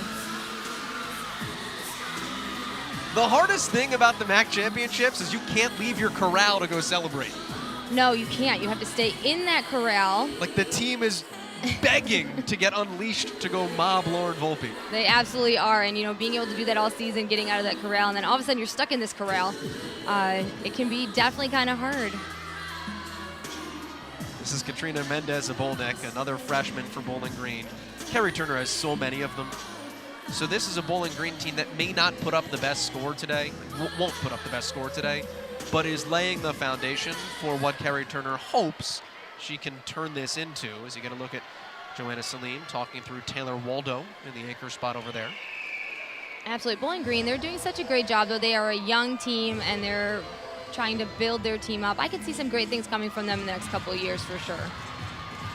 Best floor score so far belongs to Peyton Murphy at Western, a 9.95. Franz, a 9.9 from Kent. And she opens with a nice double pike. Finds her feet perfectly. Now it's the fun dance section that her teammates are doing inside that corral.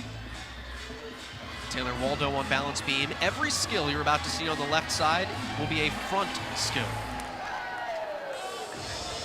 Same goes for her work on floor later on. And why is that? She had a spooked incident where she did a back tumbling pass in club as a youngster, so she just said, you know what, no more of that, everything forwards. That's fantastic. I love a good forward tumbling pass, front aerial to front handspring. Beautiful.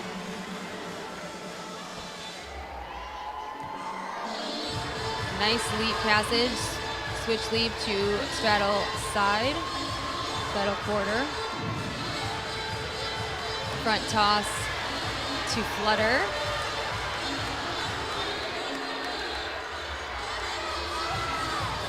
And dismounting front tuck full and a half. Gorgeous. I don't think I've seen one of those on balance beam before as a dismounting front tuck 1.5, which is a Rudy skill.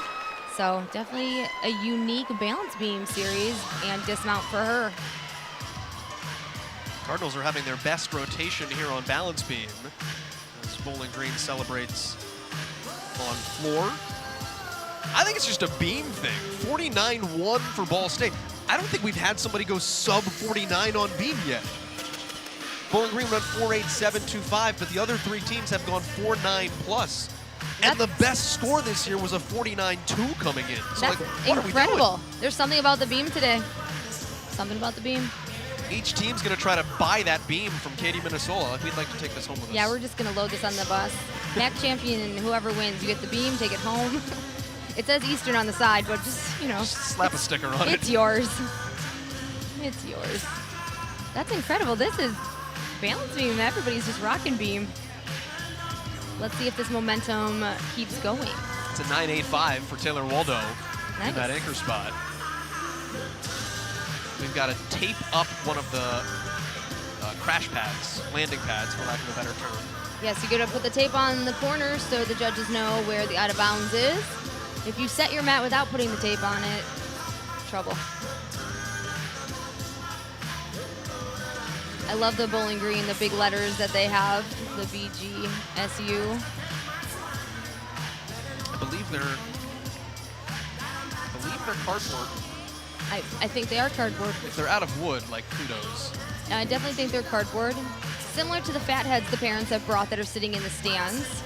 The whole team's here in Fathead form. Golden Flashes getting set. They will move up to bars next. And we're going to finish off this rotation with our last up on floor, which is Brooke McNamara. Freshman out of Howell in New Jersey. She is a consistent 9.8 plus here.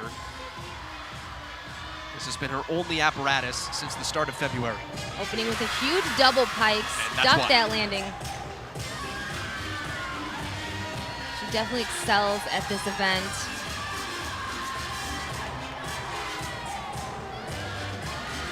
She's got two double back passes here. Starts with the one you just saw. She'll end with a tuck as well. Around a full and a half to punch front layout.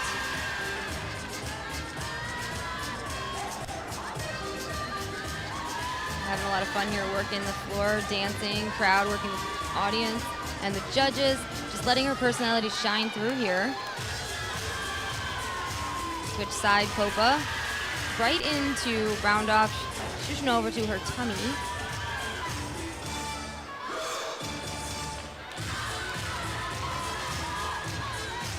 She is working through this routine very well. This should be a nice score for her. Got to finish off with a last pass, getting ready for her double back. Outside of Bowling Green, those scores on the right side are up to date. And round up double back. Another perfect landing, almost a little shuffle of the foot backwards, but this is a great routine to finish off on the floor for Bowling Green.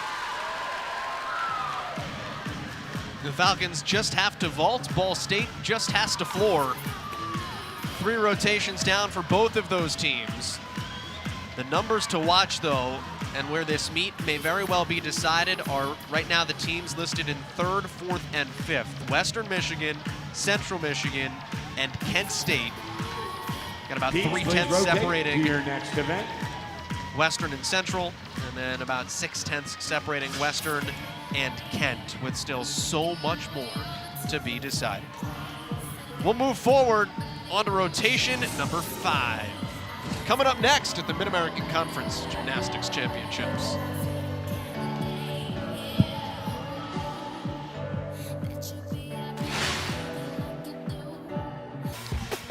Fourth rotation in the books, Eastern Michigan vaulting here on its home turf. It's one of the quirks of being at the conference championships. Usually when you're the home team, hey, you start off on vault. They started on floor today for the Eagles. Bowling Green and Ball State, 2 teams that are 3 rotations of their 4 down. Northern Illinois just kept sticking after sticking on uneven bars. It was a good beam rotation for the Cardinals. As we update you here on the individual numbers, hey, we thought maybe Suki Pfister with that 9.85 was a little underscored, but right now it is holding. So she and Victoria Henry could tie as teammates as MAC champions. I definitely think that score could continue to hold. It was a huge score for her and her teammates, so we could see some dual MAC champions here. Last time Ball State had a champion on the vault was last year, Marissa Nychek. So they could get a repeat there. Hamp is your defending champion on uneven bars, and she went 9-9. And I definitely think that will continue to hold for the rest of the meet here.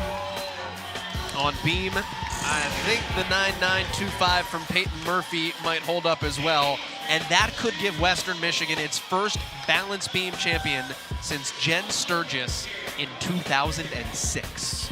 And you know, Peyton just has been breaking records left and right for Western, so it would be no surprise if she was the first beam champion. Lastly on floor, look at that, Peyton Murphy. Again, with Peyton a Murphy. 9.95. I absolutely am thrilled for this athlete. I really hope these scores continue to hold for her. Christine Garabino was the last floor champion for Western all of 2 championships ago, back in 2019. Rotation number 5, it'll be the vault for Western Michigan. Kent State will go to the bars, where the Flashes are the number 1 team in the conference coming in. Northern Illinois moves over to beam. And the Huskies are 5th in the conference on beam. Central Michigan on floor is your number 2 ranked team, behind only Kent State, who we've already seen compete. That vault lineup for Western Michigan opens with Josephine Thomas. It'll be anchored by Peyton Murphy. The best vaulter is Peyton Murphy. Comes in 4th in the conference. Maura Vansky in that 3-hole is your 5th ranked vaulter. Best score in the MAC this year was Pfister's 9.95 at Central a couple of weeks ago. Kent on bars. They'll be led off by Amadei. This is a strong bar lineup for Kent State, and all of these athletes are Region 5 athletes. We call this the Region 5 lineup, but this is a super strong rotation for them, and you can definitely see why they are number 1. And Sarah Haxton is the routine to keep an eye on. She comes in ranked 2nd. On beam for Northern Illinois, Alishari just was really great leading off on bars. She'll move to the back half and anchor here on balance beam. And this is an exceptional event for Alishari. Stay tuned and look for her mount. It's incredible. And then Hannah Demirs is your leader on floor in the Mid-American Conference. 991 is her NQS coming in. She'll be in the 5 spot with Demarinis in the Acre spot. Again, another strong lineup for the Chips. And this is going to be a great rotation here for every team. We're going to see some amazing gymnastics all over this gym.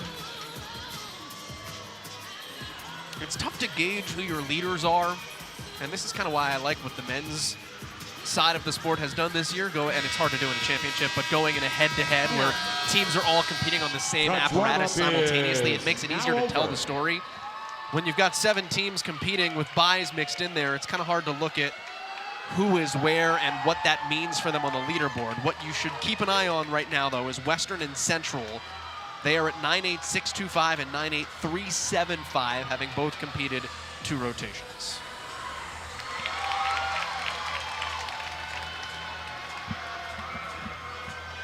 First vault here for the Broncos.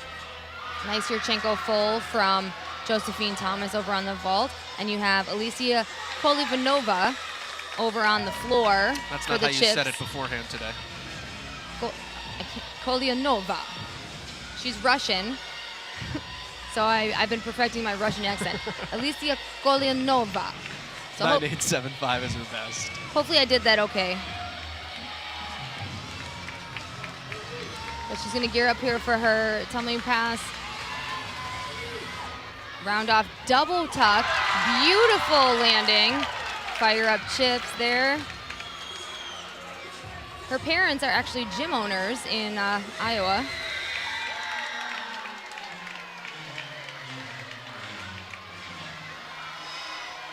And a great routine here for the Chips on floor. Everybody loves that routine, from the teammates to the parents to the coaches. And here goes Olivia Amade mounting the uneven bars. She's going to show you a nice Tkachev.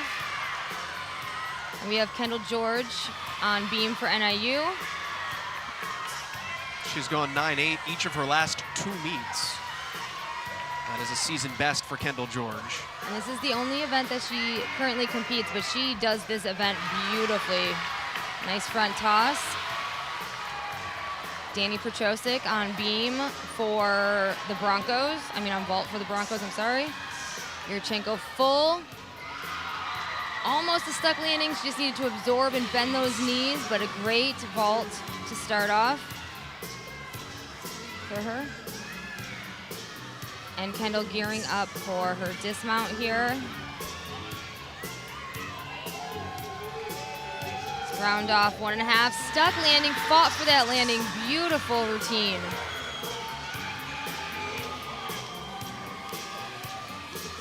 Just a 10th under a season best score on bars for Northern Illinois. They've put themselves in a really good position. It's not been that long since the Huskies won this championship. They were the defending champion a year ago, won in 2019. Broncos' last championship was shared with Central Michigan in 2013. Last Western outright title was in 2006. And Western Michigan enters this rotation having gone 49-3 on beam and 49-3-5 on floor. Those are, while the beam is a season high score, the floor is just short of a season high score. Northern Illinois works here on beam. This is Brooklyn Sears getting ready for balance beam, and Katie Kowalski over on the floor for the Chips. Second team all-conference, Katie Kowalski. This is a strong event for her. She is a very powerful athlete. She excels on vault, but definitely here on floor with her tumbling. Nice double pike. Great landing, wow. The other thing to keep in mind when we talk about all-conference performers in gymnastics, in every other sport, those are voted on. In gymnastics, they are quite literally earned. It is a statistics-based measurement, and that's why numbers can float and rotate. That was a huge vault for Sarah Morvansky.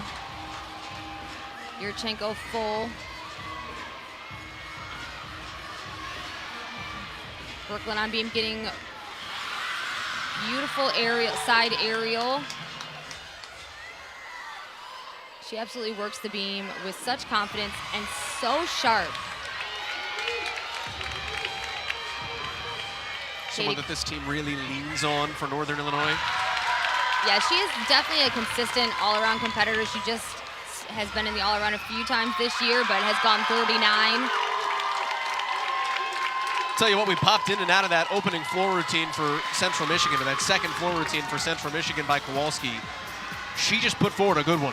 She absolutely did. That will bring in a huge score for the Chips. And that was Kennedy Wolpert on bars. She did have a fall, so we won't hopefully be counting that routine, but nice double tuck to finish. Kent State went 48.925 on vaults, put forward a 49.15 on floor. And this is Hallie Faulkner for the Broncos on vault. She'll do Yurchenko full. Beautiful, nice stuck land. That was a great vault. She is an incredible freshman for this team. Excelled on floor as well as bars. She's been an all-around competitor. Out most of February because of injury, returned to the vaults on March 12th, so that's what she can give you today, and it was a good one. Absolutely. Tara Kaufmel, we haven't featured a ton today, but is an all-arounder for Northern Illinois, or at least has been at points this season. She's a first-team all-conference performer. We will see her on floor and beam at this competition. On floor, she's the second-ranked gymnast in this conference. On beam, she has put forward a 9.8 as her best this season. Taylor Pitchell for Central Michigan going to work in their third spot. Nice double pike. This is a fun routine. She is really getting into the dance and showing this routine off. She has gone as high as a 9.95 in her career on floor. If she does that today, it puts her in contention for a championship. Absolutely, and she could. This routine is incredible. Landings are what counts here on floor, and she is having some great landings on these tumbling passes. Again, Peyton Murphy's 9.95 is what's being chased on floor for Western Michigan already. And Sears with a hop on the dismount, but an all-around good routine. Kaufmel with an all-around good routine for Northern Illinois. And Rachel Dukavich has mounted the bars. Maloney to the high bar. Pack down back to the low bar. Got a little stuck on that. And Cassie St. Clair on vault for the Broncos. She does a Kaz, which is actually taken from the men's vault. But you don't see it a lot on the women's side. No, you don't, but it's a great vault for her. She's been doing it for so many years. Rachel Dukavich with a nice double layout. Stuck landing, a little form on the flip. Although it did make Stephen Colbert last year when Evan Manavong whipped out his vaccine card for Illinois. Yeah. And he said that's a perfect Kazumatsu 1.5 on national television. Oh my God. I was just listening to the Gymcastic podcast and they were just talking about him pulling out his vaccination card. It's a way to make headlines. Absolutely. Back before it was cool last year. Right.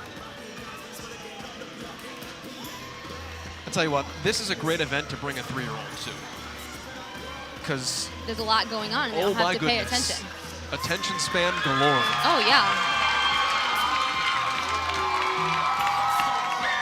Peyton Murphy already, it looks like, will be the MAC champion on 2 apparatuses. She has the high score right now.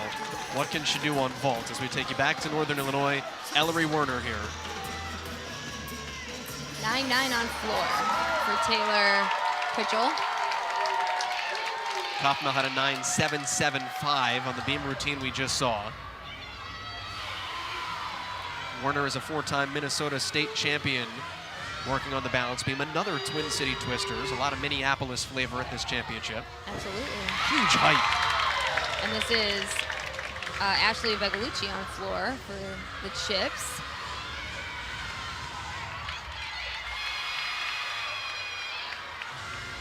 Nice front handspring double full. Wow, that was incredible.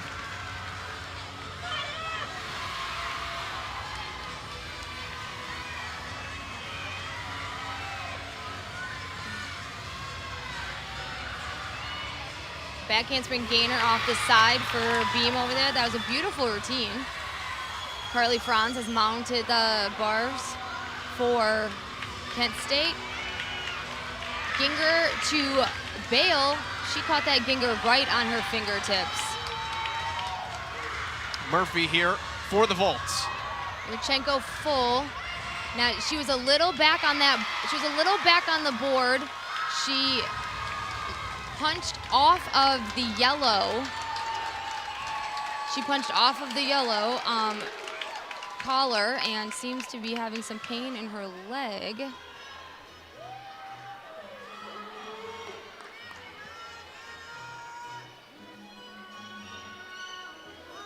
So hopefully we're gonna get her checked out. Oh, and that would be the ultimate shame, with bars still to come for someone who is right now the absolute front runner in the all-around because of what she's done on bars and on beam. As Morgan Hooper gets set to go. And on that vault, she just she hit the back of the springboard. Her heel actually went onto the yellow part of that collar, which has no give. So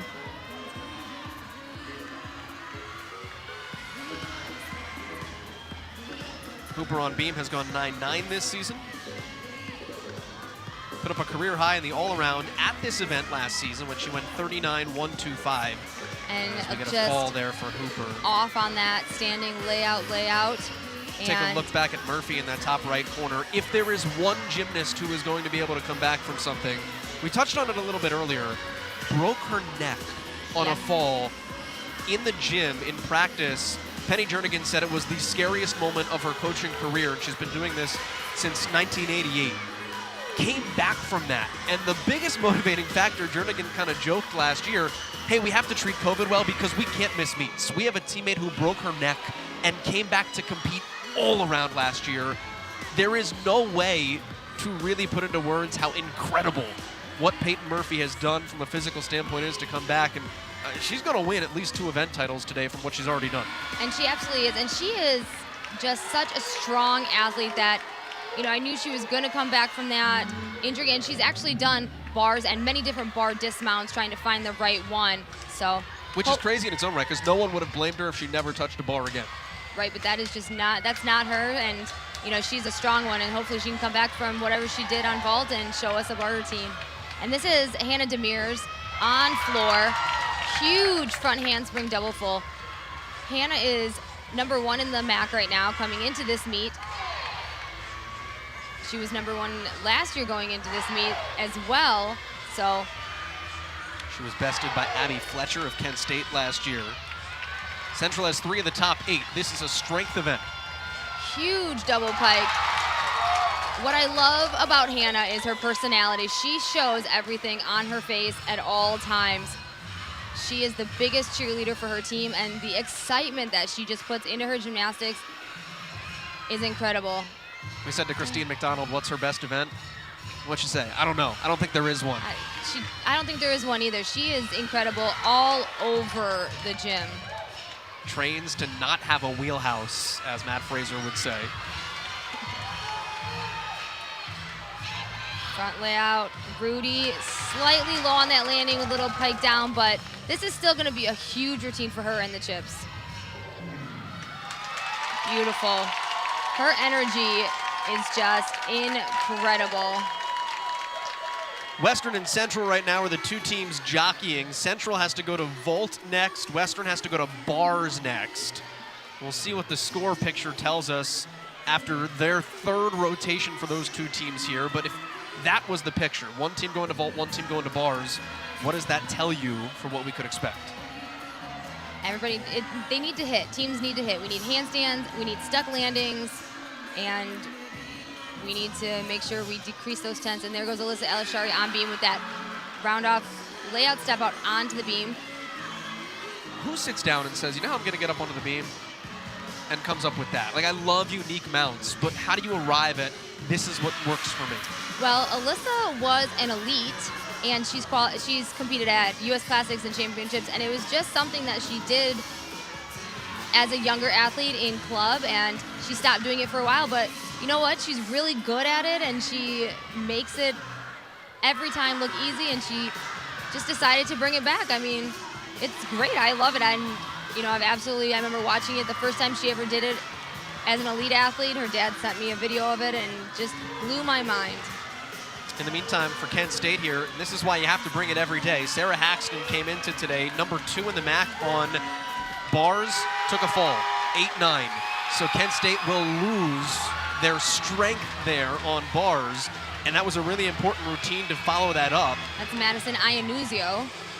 And we talked to the Kent State coaches the other day, and she has done a lot of work on uneven bars, especially with that dismount. Her coaches were saying that she was just in the belt over the summer and didn't come out of that belt until that dismount was fixed. And when she did come out, it came out looking like that. So definitely one that put in a lot of work to get into that anchor spot. 5 months. 5 months in the belt.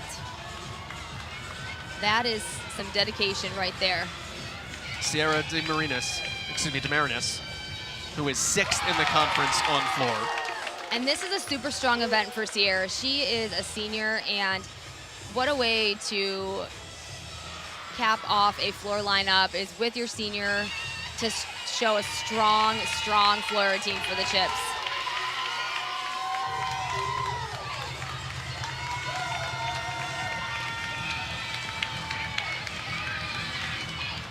Getting ready for this guy's round off, double back handspring, double pike, lots of power. Took it right out of bounds. That'll be 1/10 for every foot.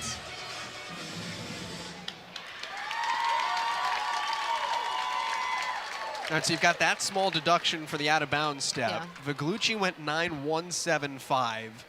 That'll be the droppable score. 9.9 from Pitchell, 9.8 from Kolivanova, 9.725 from Hannah Demirs, 9.775 from Kowalski as you get a look at Northern Illinois. Eastern Michigan, we will see the Eagles bounce back into things here in just a moment, and we'll update you on what Western Michigan's picture was when we come on back. It's Central and Western right now, duking it out at the top. Kent State, a little bit of a tough rotation on the uneven bars. We'll see if the Flashes can't move themselves back into the picture next. Through 5 rotations, 2 more left to go here. Eastern Michigan is the only team that has not made it through 3 rotations itself. At this point, Western Michigan, having just vaulted, Kim, is at 146.55. Northern is in second, 146.975. Ball State has moved up into third, and then Central Michigan. So the Chippewas falter a little bit on that last rotation, and it opens the door, but the Broncos are still in the controlling spot. Absolutely. It was an incredible event rotation for every team. Some teams taking a little hit, some teams excelling a little more, but this should be a pretty amazing rotation to watch. A lot of things could shift in the lineup again. It's a 5/10 lead as we take a look at the vault scores. Faulkner did jump ahead, so 9.875. She is now the leader over the favorite from Ball State, Suki Pfister. Faulkner is not ranked in the top 5 coming in the conference. And she had an absolutely incredible vault, so I didn't surprise me at all that she jumped ahead of Suki. Hamp still leads the way on uneven bars. And I think she will definitely continue to hold that lead as we get finished up in the last couple of rotations here. And on beam, it is still Murphy with that 9.925. I don't know if anybody's going to get there. I don't think so. Finally on floor, it is still Murphy with that 9.95. The question will be whether or not we see Peyton Murphy compete for the all-around after it looked like she hurt her ankle on her vaults. Here's where we go for rotation 6. Bowling Green, Eastern Michigan, Kent State on vault bars and beam. Ball State is on floor. The picture is this. Right now, Northern Illinois is off the floor 5/10, almost 6/10 behind. Ball State's strength is floor. They call it party time in Muncie. The Cardinals are .625 behind Western Michigan. That is a gainable total here. It is the Cardinals' last rotation, so if they're going to make a move, this is where they have to do it. Central Michigan is 7.5 tenths behind. They are off the floor, so too is Western Michigan. That's the leaderboard picture now. Let's give you the lineup for Bowling Green on vault. This is the Falcons' best apparatus by score. Bannister will be in the leadoff spot. Mendez-Obolnik is your anchor. Eastern Michigan on the bars. Eagles are 5th in the conference. That is their best apparatus on bars this season. 49-1 is their season high score. And this is a strong lineup for for Eastern. I'm sorry. This is a strong lineup. They have some incredible bar workers, and they could be primed to make a move here. Raisa Boris is in the anchor spot. She is 5th in the conference, chasing a 9.925. It is the best this season from Hemp. She has a 9.9 today. Third apparatus is Kent State. And boy, the Flashes do need to make a move here. Kent comes in 5th place, about a point and a half right now off of Western Michigan's tally. And on the balance beam, Cammie Klein will make her first appearance today. She is a phenomenal beam worker in that anchor spot. And Ball State on floor, there you see Victoria Henry, who has maybe my single most favorite non-acrobatic thing that we will see in a floor routine. We will not tell you what it is to spoil the fun, but that is coming up in the anchor spot for the Cardinals. Megan Teeter went 9.925 for Ball State against Eastern Michigan a couple of weeks ago. That secured the team's first 196 in program history. And you are in for a treat with Ball State on floor. They have a great lineup and lots of great skills and routines to show you here on floor today. That Eastern Michigan meet, the Cardinals went 4.94 on floor. They're going to have to do that again if they want a chance to try to track down Western Michigan here. And they can definitely do it with their lineup today. Thing to keep in mind is that Western Michigan has bars remaining. As you take a look at the all-time championships for these teams, Northern Illinois has floor remaining. So that's who you're chasing right now at the top of the leaderboard. Those 16 titles for Central Michigan. Their last was in 2018. Kent has 12. Their last was in 2015. And of course, Eastern Michigan has been on a kick lately. They've won 3 of the last 5. Absolutely. I think Hannah Ruthberg's having a good time. She looks like she is having a good time down there, dancing around.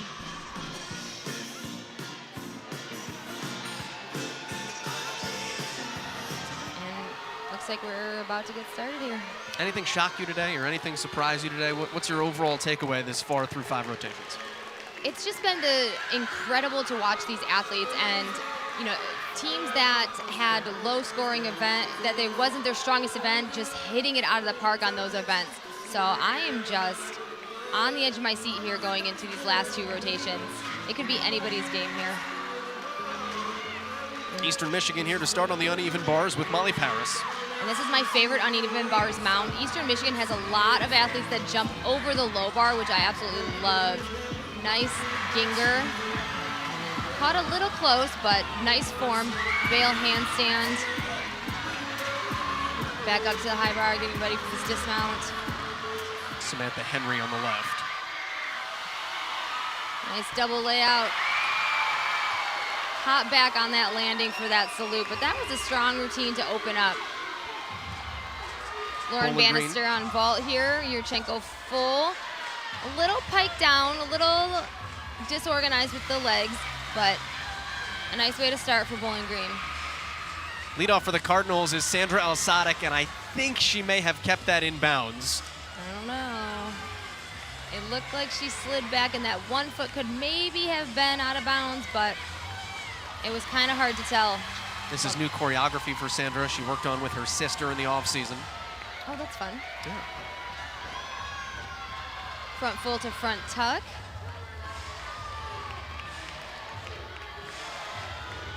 Is her sister a gymnast? Or maybe a dancer, if they did their floor choreography together. She's She's got a couple of those trademark maneuvers that she just did. Nice front walkover with one hand. That's fun. Getting ready for her next pass here. A little hair floof she also does on beam. Nice double pike. Oh, she really tried to keep that on her feet, but a little too much power pulled her right back to the floor. Definitely caught where that camera was, gave a little face to it. Again, the Cardinals down 0.625. They are going to need to drop that score now, and the pressure is on for the remaining 5 in the lineup. You see Eastern Michigan on the left side of your screen with Ella Chamati. And Ella is absolutely beautiful on this event. She has beautiful lines, beautiful handstands, toe point.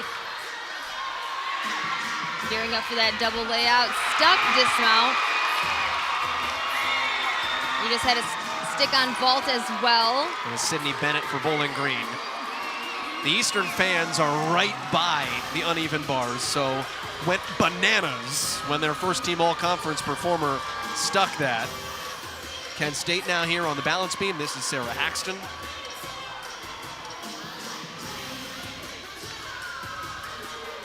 Nice front toss. She does like a flutter jump, step out to front toss. Very solid. She is an exceptional talent here for Kent State. She really excels here on the beam and the bars. A little off on that back handspring layout step out, but she saved it, brought it back. Nice switch split. And she's looking right into those Eastern fans as they're screaming, but does not faze her at all. Getting ready for split jump to her split quarter. And she will dismount off the side of the beam.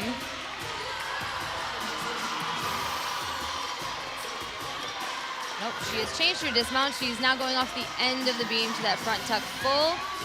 She used to do back handspring gainer full off the side. Back to Eastern on bars with that mount over the low bar, which I love so much. Jordan Jankowski there. Here's the vault for Bowling Green. Lily Harsh. Yurchenko full slight pike down and shuffle back of the feet.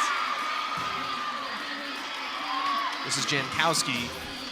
Nice bail, nice blind full right on top of the bar to her double tuck dismount.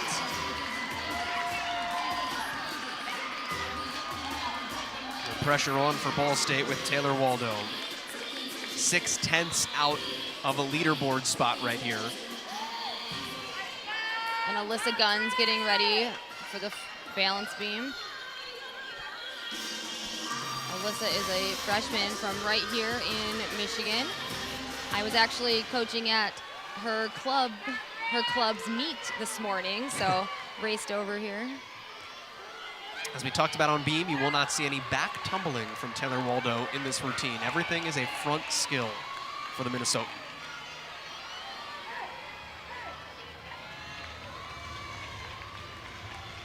And here she goes, getting ready for this first tumbling pass. Front double full, so much power.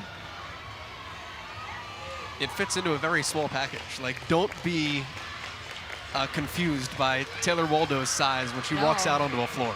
She's extremely powerful, and you can definitely tell that in her jumps and leaps as well. But yeah, she definitely has that leg power to get through these front tumbling passes. Her next pass, front full, front layout, front tuck. She is just a jumping bean here. And a good routine on the left side by Guns. Somebody who is a freshman. Bryce Biggins said, hey, sometimes she didn't really get it early on, how hard you have to work to be a collegiate gymnast. But boy, has it clicked at the right time for her. Absolutely, and she is an incredibly talented one. Last time I saw her compete before college, she only did balance beam due to some hand injury. So I am very excited to see her back and excelling so much in college gymnastics. A fall for Anna Grace McCullough by Eastern Michigan. So she'll have 30 seconds to chalk and remount. Now it is 30 seconds from when you get up off of the ground as well. So some gymnasts will game that system and take their time still seated. Yes, once you pop back up, then your 30 seconds starts. You can choose to repeat the skill if you'd like to, or move forward in your routine. And double front dismount, almost a stuck landing, small hop back. last week in this routine, she went 9-9 against NIU. Hoping to repeat that again here today, but just did not seem to be able to grab the bar in that Jaeger. Chamati went 9-9 to lead the way for Eastern Michigan there. Bowling Green on vault so far has a 9.725 from Harsha, 9.8 from Bennett. Bannister went 9.6. Kent State here on balance beam in this rotation put forward a pair of 9.75s from Haxton and Henry. And this is Rachel DeCavich, who's getting ready to mount beam. She has such an incredibly difficult balance beam mount, takes so much strength. She has had this mount since club, so I was really glad that she kept it into college. So just wait for it. This takes so much strength, it's incredible. And she'll go and balance on that one arm. Such a beautiful mount, one of my all-time favorites.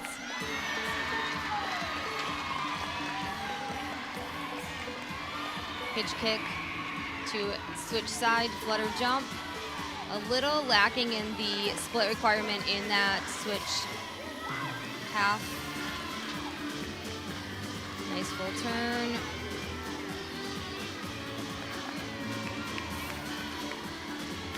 Getting ready for her series here, backhand spring. Layout, step out, slight step back, a little overpowered, but she handled it well. Did not let herself come off the beam. Another hitch kick into front toss. Flutter jump, very solid in that series. Hayden Crossan down in the corner there is getting ready to mount uneven bars. And DeCavich finishes with a nice backhand spring, gainer full off the side to a stuck landing. Hayden Crossan here, the junior out of Carmel, Indiana, the north side of Indianapolis, was the runner-up in the all-around last season here at the Mid-American Conference Championships. 5th in school history in the all-around, as you see Olivia Ostendorf for the Cardinals on the bottom left. Huge Tkachev from Hayden. She just flies right up over that high bar, getting ready for her double layout dismount. And she just let go a little soon, having to go forward. Kind of almost had to go to her knees there a little bit, but flung it out a little bit. But that Tkachev was huge in the interior of that routine. 4.5 on vault from the freshman from Bowling Green.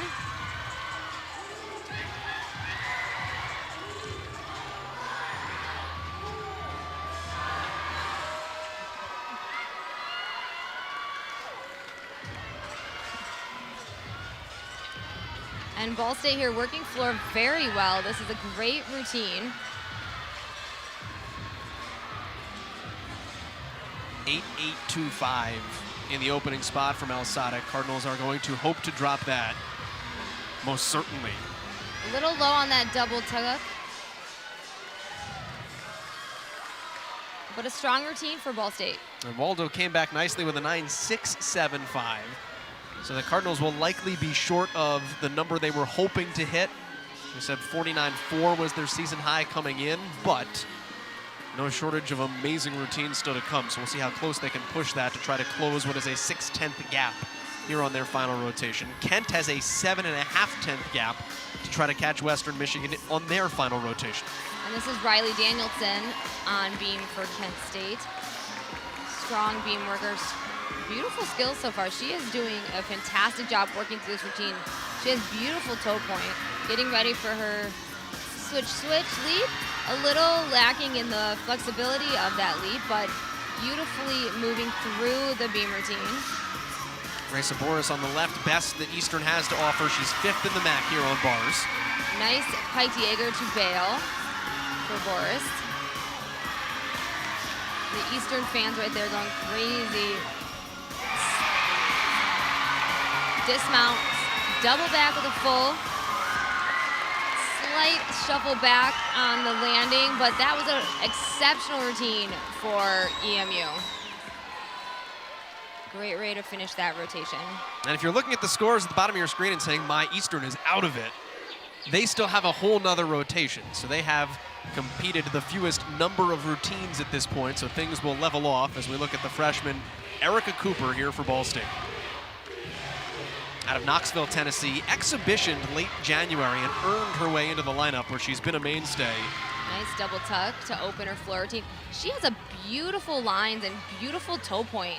Very light in her dance. Toe point is a big thing for me. I love to watch the toe point. It's just those little details that add to a routine. Front full front pike. This is a beautiful routine from Erica. Schwitt side popa.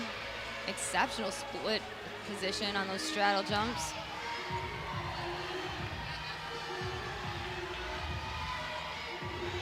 Cami Klein getting ready to mount the balance beam here for Kent State. Ranked second in the conference coming in, 96th in the country. And their coaches were telling us that they were looking for someone to anchor this beam lineup. And Cami approached them and said, I want that spot. Trust me. And they put their trust in her, and she has been nailing the anchor position in this beam lineup. And everybody wants opportunity, but they don't always want opportunity. You know what I mean? Yeah. Cami Klein came to Bryce Biggin and said that, and her head coach said that doesn't happen enough. So it was almost shocking when she put herself out there that way.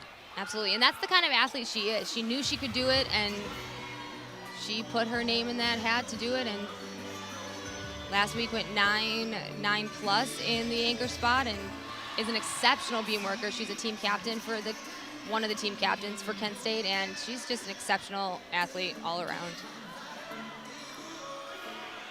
That score for Bowling Green is unofficial but complete, 192.55. As you see Kent jump ahead here as the scores continue to work in. Almost stuck the dismount. Almost. Just seemed like a little off with the shoulders. It was a little lean to the side, but beautiful routine for Cami. She definitely performed in that anchor position. We'll see how that raises the score. Kent's best this year is a 196.85, so they'll be short of that, but we'll see how close they can close that gap. This will be a fun routine on the floor for Ball State. Megan Teeter is up next. And her routine is so fun. I've always loved watching Megan on floor. You are in for a treat here. She's so powerful, so showy with her dance. Pound for pound, maybe the strongest gymnast on the floor. I would agree.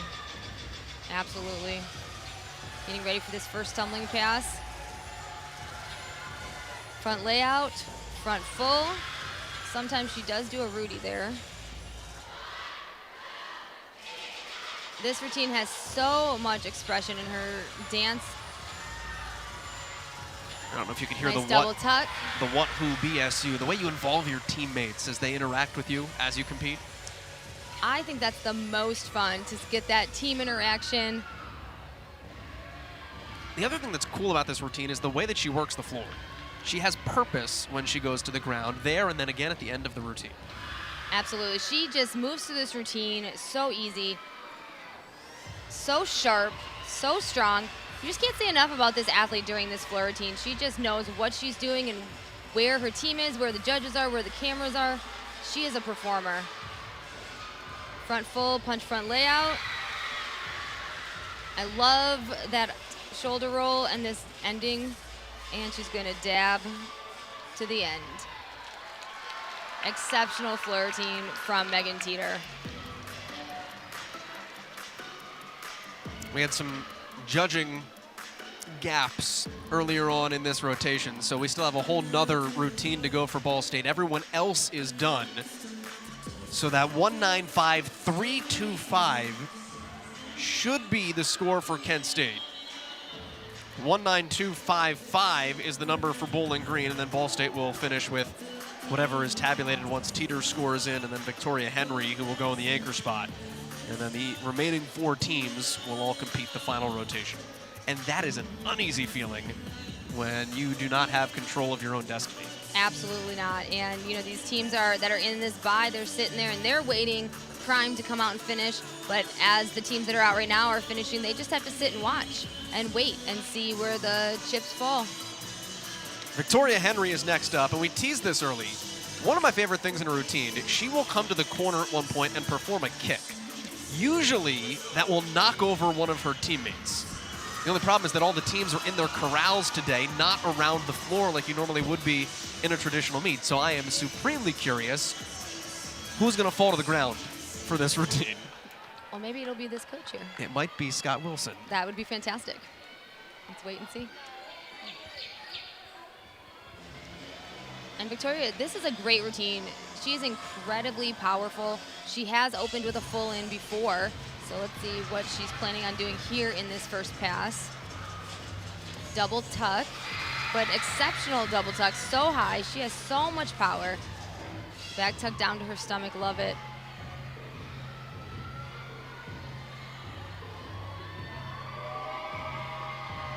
And here we are gearing up for her second pass.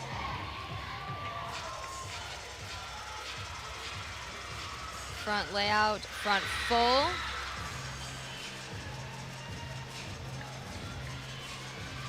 And as you mentioned, everybody else is done, so all eyes are on her for this routine.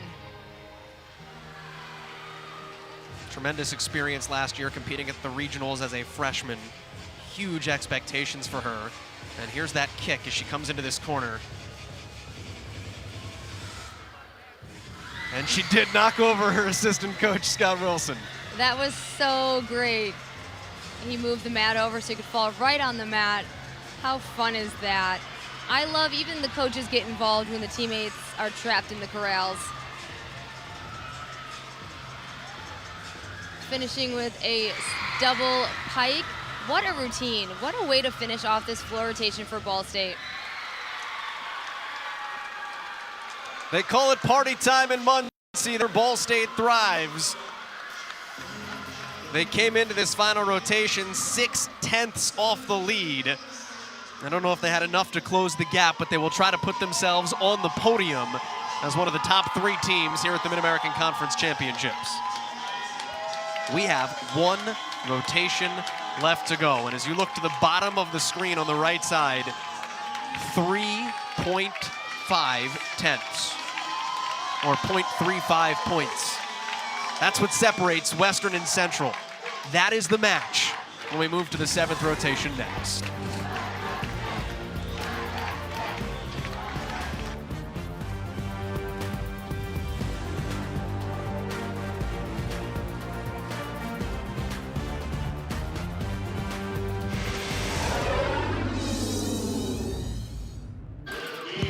We head into the final rotation here in Ypsilanti, but first a look back at the 6th.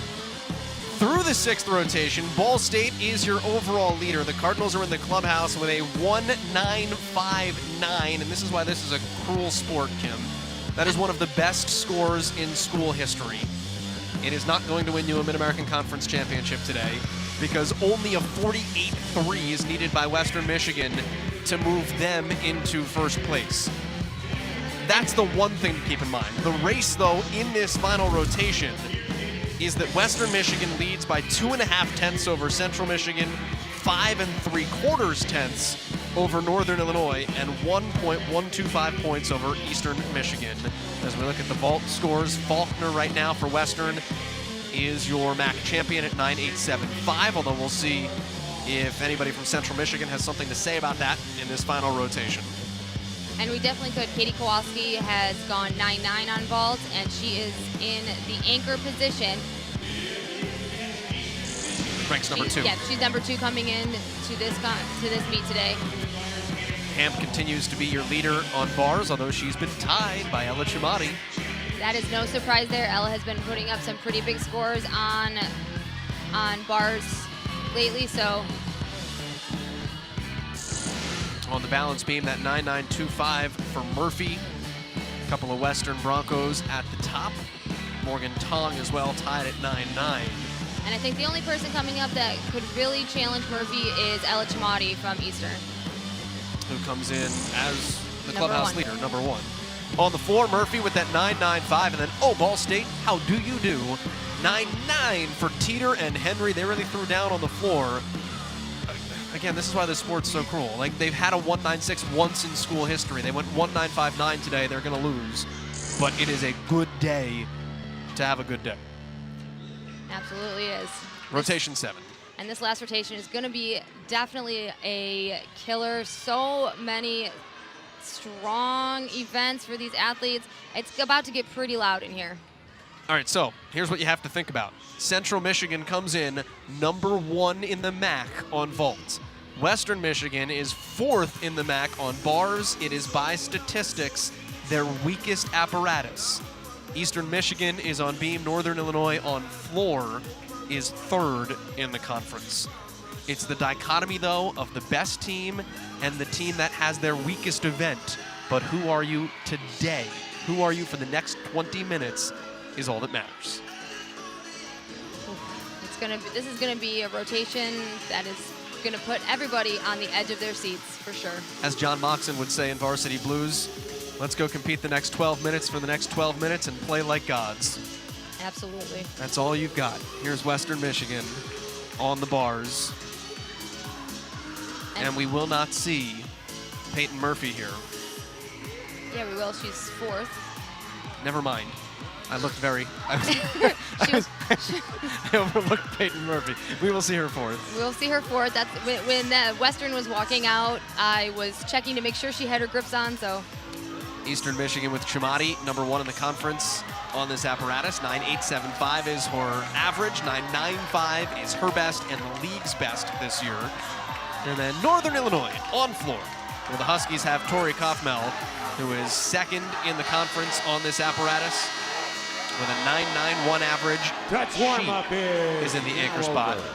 for Sam Moriarty. and Molly Free is our bars. Nice pikes. Jaeger down to Bale to the low bar. Back up to the high bar. Flying full right on top of the bar, double tuck. Small step on that landing, but that was a great leadoff routine. And Megan Hooper here on floor for NIU opens with a solid double tuck. And Ava Anthus for CMU. Nice handspring front pike on vault. Molly Paris is our opening athlete here for EMU. On the balance beam, she is such a strong leader for this team on beam. Slight bobble there on that aerial, had to take a step forward. Megan Hooper, 1.5 punch front layout. And a stuck landing from Molly Paris. Eastern's got to make some moves here. 1.125 points behind coming into this final rotation. Northern Illinois, 5 3/4 behind Western Michigan. A 48-3 will get Western Michigan ahead of Ball State, and that is more than doable here. So you're really looking at who wins this final rotation.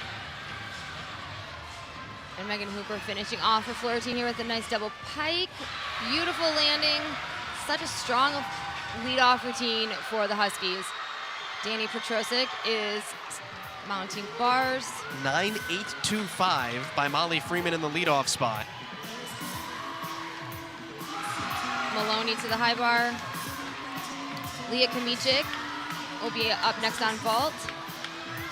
Danny Bale handstand down to the low bar. Anthus went 9.75. Kamichik with a nice Yurchenko full. And a nice double pike to a stuck landing for Danny Petrosic over for the Broncos on bars.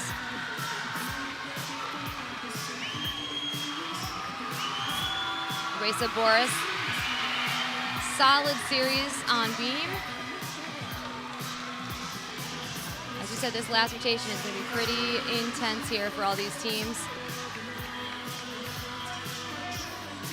In that first event, that first routine, I should say, Western Michigan's lead was cut almost in half by Central Michigan. We are talking about decimal points, toe points.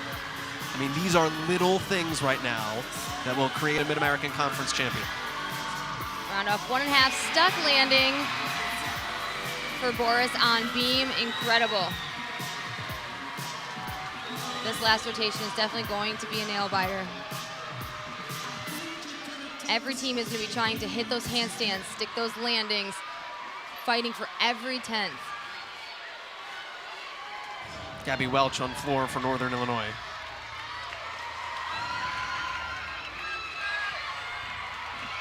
And Western Michigan back up on the bars. This is DK Roy. Freeman also, or excuse me, we already said Freeman went 9.825 here as Petrosic goes. Maloney to the high bar.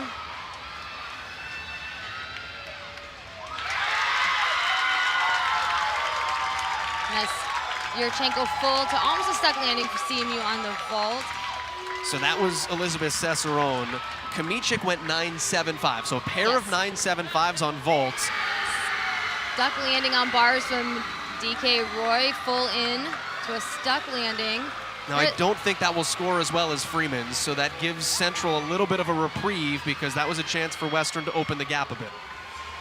And this is Hayden Crossan, who just mounted the balance beam. Boris went 9.85. And Hayden is a beautiful beam worker, great legs, extension and toe point. Back handspring, solid layout step out.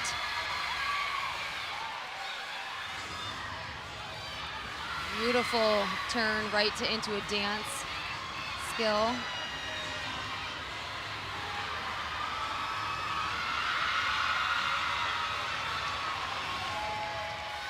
Now, Penny Jernigan has her hands straight up in the sky, so I think she's liking the score we're about to see for Western Michigan before DK Roy steps up. This is Peyton Murphy getting ready to mount uneven bars. It's a 9.85 for DK Roy. And Peyton getting ready, mounting the uneven bar. She is going to do one of the most unique release skills, a Delchev. And that's Sierra Damaris, who just stuck that Yurchenko full. Peyton back up to the high bar, getting ready for her dismount, which is going to be blind full to toe on, front off. She tried to go for the connection. She normally does not connect that blind full into that toe on. She normally will do another giant swing, but tried to go for that connection, just missed her foot in the front flip to the low landing.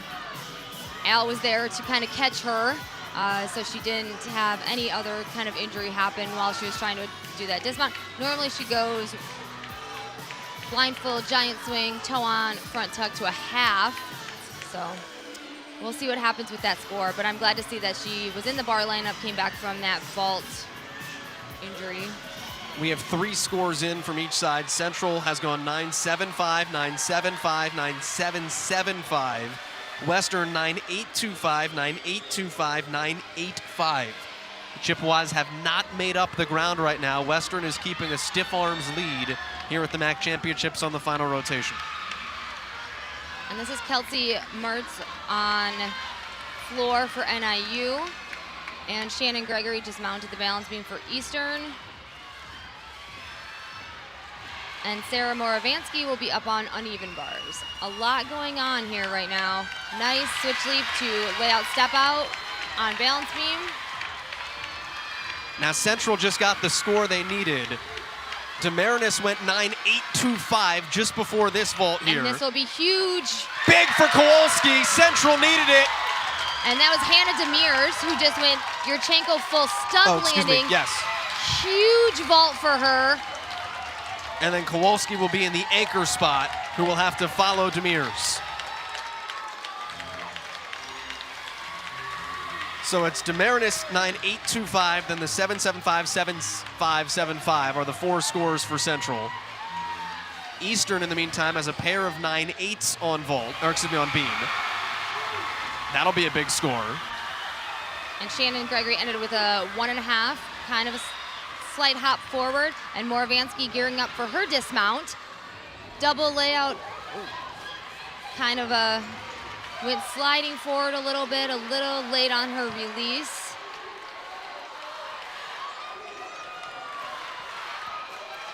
All right, so we've got 2 falls on the landings now for Murphy and Moravansky. And Kowalski with the vault of her absolute life.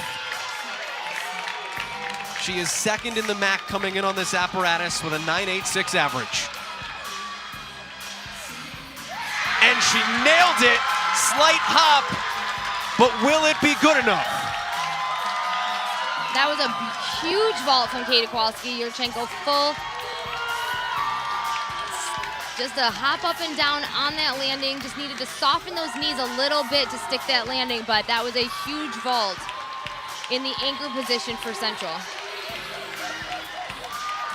And Caitlin Sattler has mounted the balance beam. She is an exceptional balance beam worker.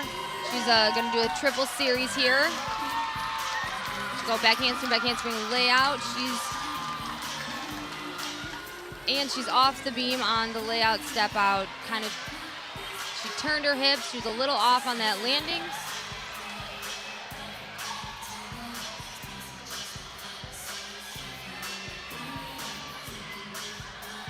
Central had a 48.95 before Kowalski's vault was in. Western had a 38.7. Murphy had just a 9.2.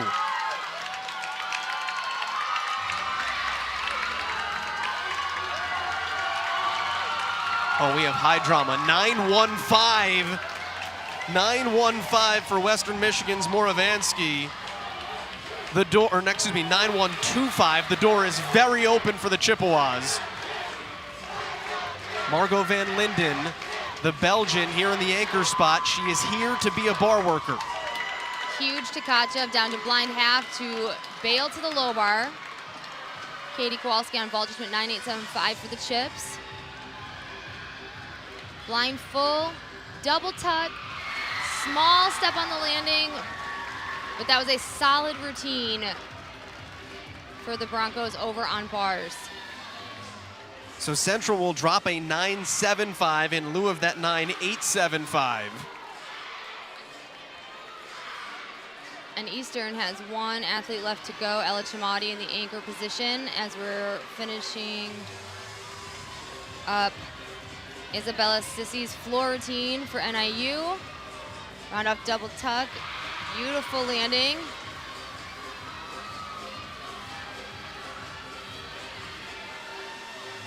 And a great way for her to end her floor routine.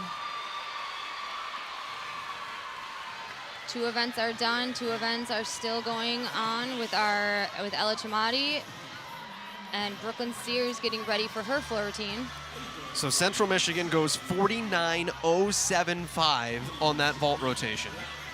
Western Michigan right now is sitting on bars at a 47.825 with that last score still to go in for Van Linden. But Central Michigan may have done all it needed and more. Look at those scores on the bottom right of your screen. 196.275. That number is good for Central Michigan. And now it's just a waiting game for these teams that are finished. And 9.825 in that final spot for Western Michigan. And Ella Chamati has mounted the balance beam. She is #1 in the MAC on this event. Getting ready for her beam series. Back handspring, layout step out. Oh. And that does it for Eastern Michigan, having to count a fall now on beam. Her hips just were off a little bit on that, and she could not hold on to it. That is a huge one. They had a hill to climb, a point back, but they had gone 4 9/8s plus to open. And Brooklyn opens with a nice double pike on floor from NIU.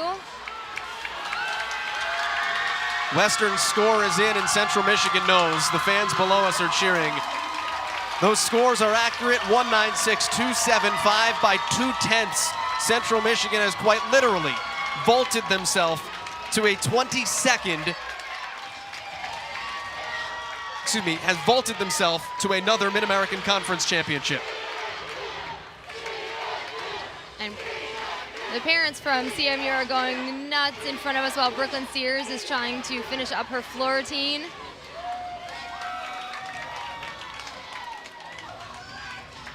Chippewas want to have won 7 of the last 12 titles. Their first since 2018. What an incredible moment for CMU. Now, where this becomes really interesting. Brooklyn Sears finishes with a double tuck to end her routine for the Huskies.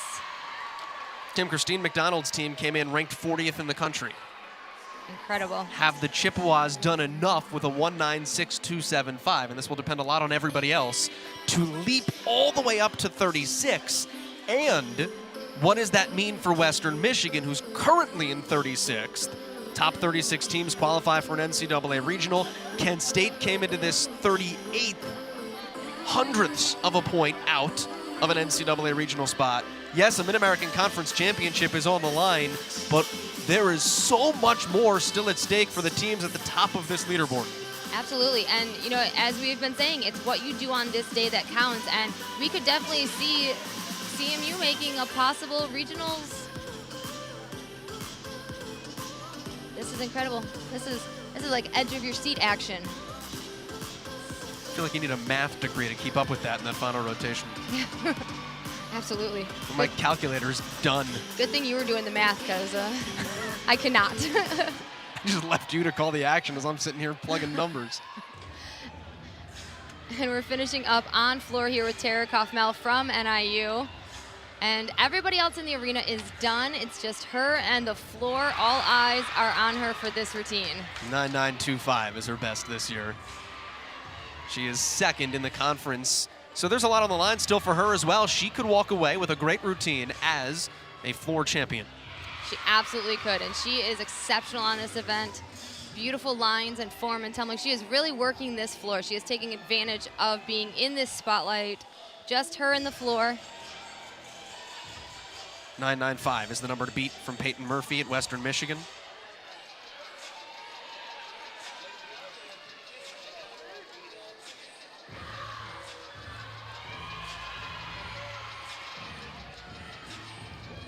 Round up 1.5, crunch front layout, solid landing, and she is just giving it her all out there.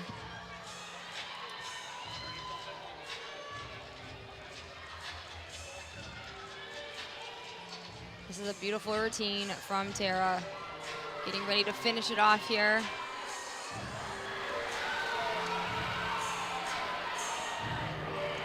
Double tuck. Incredible landing. Teammates are going crazy in the corner. What a way to finish the meet. Senior all the way from Mesa, Arizona to close out 2022 for the Mid-American Conference and its gymnastics championship. And the Central Michigan Chippewas know they just need that almighty confirmation of a 196.275 and a Mid-American Conference championship. Wow, incredible. Fire up, Chips. We'll put the wraps on it. We'll give you the definitive answers as we come on back next.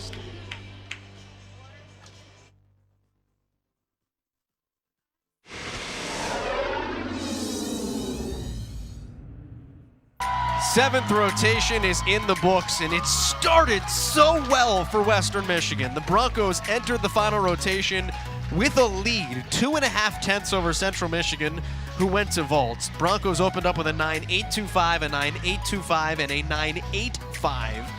Northern Illinois, meanwhile, was great on floor, but then things went south. And Kim, Western Michigan, from two of its best gymnasts, misses on two landings, 9.2 and a 9.125. Central Michigan sticks its last couple of vaults, and ultimately, Central wins the MAC championship by 2 tenths. All Western had to do was land. Yeah, as you said, all they had to do was land, and they just couldn't get it done. And Central just literally vaulted to this first place finish in the MAC. And I am a Central graduate, and so that was kind of emotional for me, like feeling what they're feeling, wanting to cry a little bit too, because I went to that school. So it was just incredible to watch this meet, and that whole last rotation was high energy. This place was on fire. Like, everybody was cheering. It was just an incredible moment. But yeah, Western, unfortunately, they just could not put it together. And you know, this happened last time to them as well. They came in number one. They were the favorites to win, and they just couldn't put it together. So my heart also goes out to those athletes. Not to take anything away from Central Michigan, they earned the championship, but it is gut-wrenching for the Western Michigan Broncos, who will finish with the toughest second place that Penny Jernigan could ever imagine. And actually, as a matter of fact, they're not even going to do that because Western Michigan was bested by Northern Illinois because of Tara Kaufmel's final score on floor.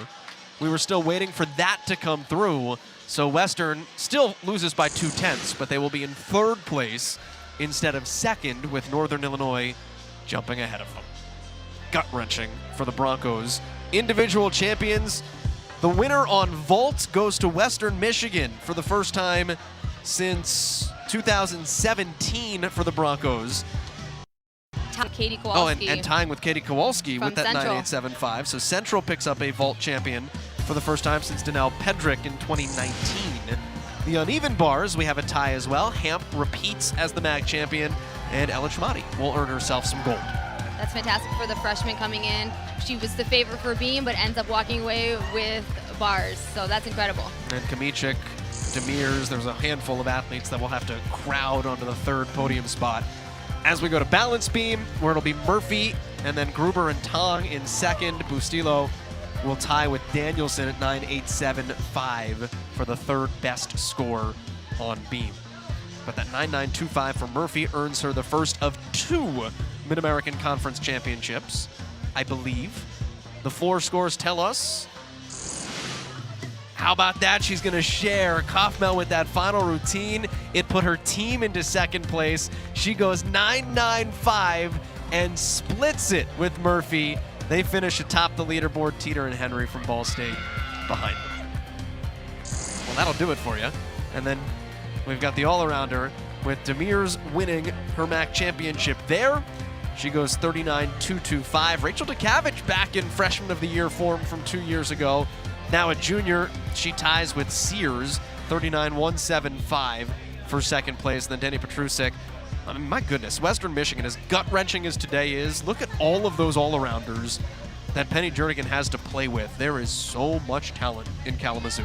There absolutely is. And I'm incredibly excited that Demirs, she put it together and is taking home that all-around spot, being #1 in the MAC pretty much all season long. So she's definitely earned the spot of champion tonight. It'll be the first all-around championship by a Chippewa since Danelle Pedrick in 2019. Dukavich, had she won, would have been the first for Kent State since 2017. For Northern, this is how gut-wrenching this sport is.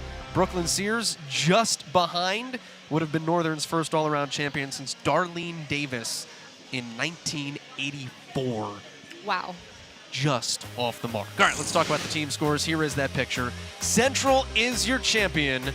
Northern, with that Kaufmel floor, jumps into second. Western, 2/10 behind in third. They lose it in the 7th rotation. Ball State puts forward one of the best scores in school history. They go 1.959. Kent State, Eastern, and Bowling Green final. And then the event breakdowns here, Kim. What shocked you, impressed you, turning point? What stood out to you about how everything went down? A lot stood out to me today. A lot of these teams that this may not have been a strong event for them, they definitely capitalized on that. And looking right here, Central Michigan, they went 49 on 3 events. That is absolutely incredible. It looks like they're the only team that went 49 across the board, almost across the board. So a great meet, obviously, for them today. And then, as you said, Ball State, beam team, look at them, 49-1-5. Huge scores throughout all the events here. That is a season best for Central Michigan on... No, it's just off the... No, it is a season best. Season best for Central Michigan on beam, 49-2. They were 49-05 coming in. You mentioned the floor score for Ball State, 49-15. That's just off a season best for their tally. Northern Illinois is going to go 49-15 on floor, just off a season high for them. I mean, here's the thing about gymnastics, and this is why this is and I keep using the word, a gut-wrenching sport. It's all about you until it's not. You can have your best day ever. Like, you can have a great meet and walk away from here feeling like we did everything we could, and you don't win. And it's a sport of perfection, and you can be the closest thing you are to perfection, but somebody's more perfect, and that's why it's this endless pursuit of frustration. But that's why you come back and try it again next year. Absolutely, and as you stated before, Ball State, this is one of their highest school team score, and yet they still finished in 4th, but they should still be proud of themselves because, you know, they had their high score. it is one of those sports that is, highly subjective with the scoring, and your good day might be somebody else's bad day, and your bad day might be somebody else's good day. But again, that's what makes you want to come back year after year and compete week after week, is just to try to reach that pinnacle of perfection. Central Michigan with a 196.275. Their best score this year was a 196.65. So, I mean, like we're talking about for everyone, ballparks of some of their best work, and that's what this is all about, building and culminating to your best work at the end of the year. Hannah Demers wins the all-around individually from Central Michigan. Where'd she get it done today? She got it done everywhere today. From everywhere. She does not have a weak event. Did she get it done all around? All around, yes. She is an incredibly well-rounded athlete on every event. She just had the meat of her life. Landings, her showmanship, everything. She is one of those athletes that just pays attention to those tiny, tiny details and capitalizes on every single event and every single routine that she does. So Demers victorious in the all-around. The highest score. Well, last year, you talk about progress. The MAC championship was won last year with a 1.959. 1.959 was bested by 4 teams this year. Incredible. The level of gymnastics and the level that these teams are working towards every year is just getting higher and higher. So it's no surprise that 196 was the top 3 teams this year. We will cover the awards in their entirety here coming up in just a moment, so stick with us for that. Thanks for sticking with us through all of this. Tremendous job to our crew. Like, this is a 9-ring circus on television. It is a lot to try to follow. We did our best. There's definitely a lot going on. I tend to forget about watching the screen, and I want to watch it all. But there's definitely a lot going on. It is definitely hard to keep everything straight. So hats off to everyone who goes into making this happen and put out to the TV. You're watching the floor and you forget that 3 vaults have gone by, and you're like, oh, okay, that's not her. Or I'm watching. I like to watch not the screen, so I am watching something out there, and they're not even on the screens. And I'm talking about beam, but we're watching, floor. It's the fun of coming to an event like this. There is a lot going on. There's a lot of emotion for all of these athletes. And hats off to your quick math skills. No, it was not great. There was a lot of calculations that were. I feel bad. I just wasn't paying attention to the 7th rotation. That's okay. I tried to. I'm just trying to keep track of what 2 teams were doing. Meanwhile, Eastern and Northern were over there having phenomenal rotations. Absolutely. This was an amazing competition for sure. Now, because you win the MAC championship, if you're new to gymnastics, does not guarantee you a spot in the quote-unquote NCAA tournament. Top 36 teams, based on your national qualifying scores, advanced to an NCAA regional, and coming in, Western Michigan was 36th.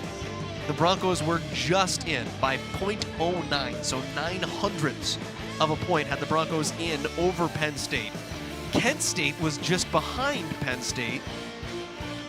This score may or may not help in their calculations. Not 100% sure, and we'll see what kind of movement Central Michigan can make. That's not what I'm actually most interested in, is what kind of a jump does CMU make? They were 40th. They've got to move 4 spots on the leaderboard. Did they do enough with a 196.275 today? Your guess is as good as mine. We'll find out, won't we? I'm not that good at math. Teams are entering back the arena here to cap off what has been an awesome 2022. Listen, there were fans here. Like small victories, right? Absolutely. It was incredible also. 4 regional sites.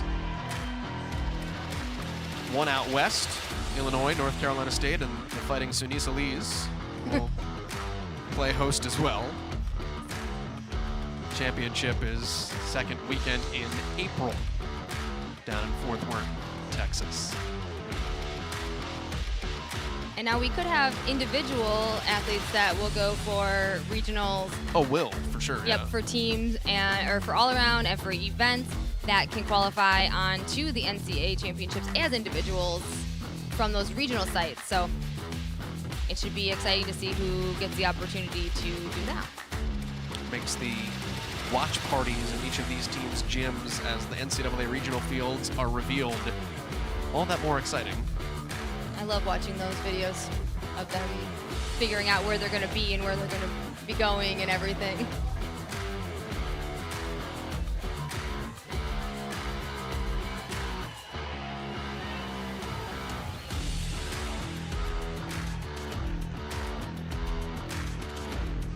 We are getting ready for the awards coverage as the teams file their ways down onto the floor here in Ypsilanti.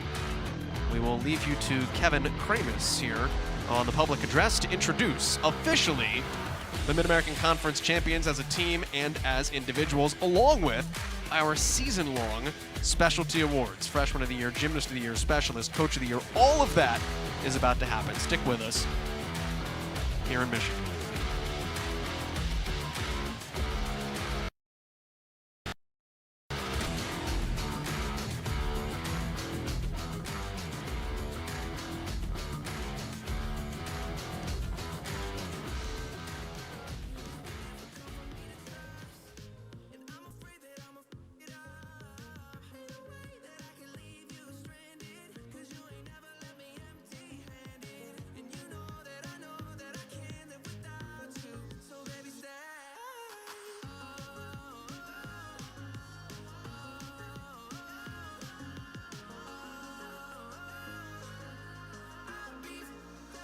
Can't be right here. I do the same thing. I told you that I never would. I told you I changed, even when I knew I never could. Know that I can't find nobody else as good as you. I need you to stay.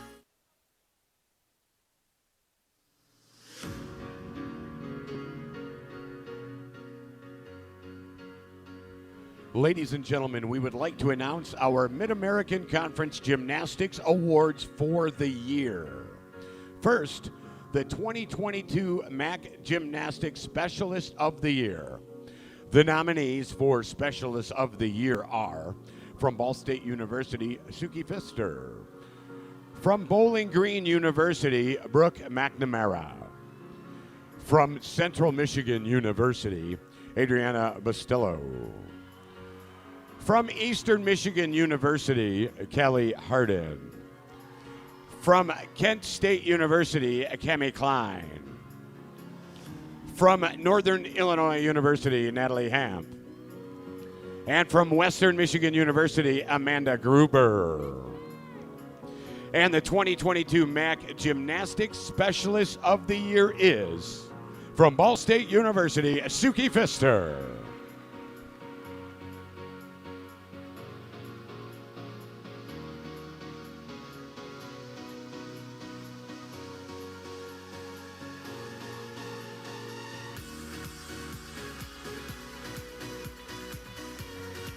The 2022 MAC Gymnastics Freshman of the Year.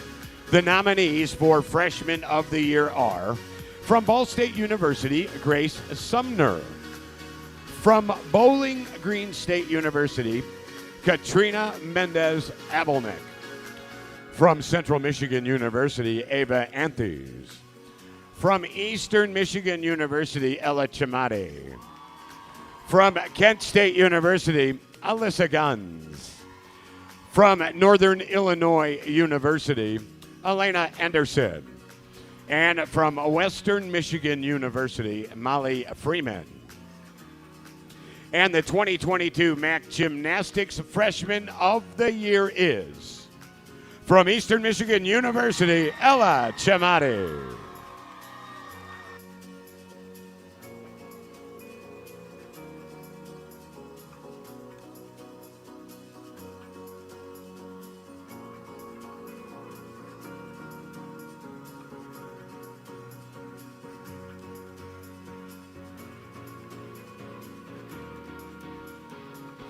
The 2022 MAC Gymnastics Senior Gymnast of the Year.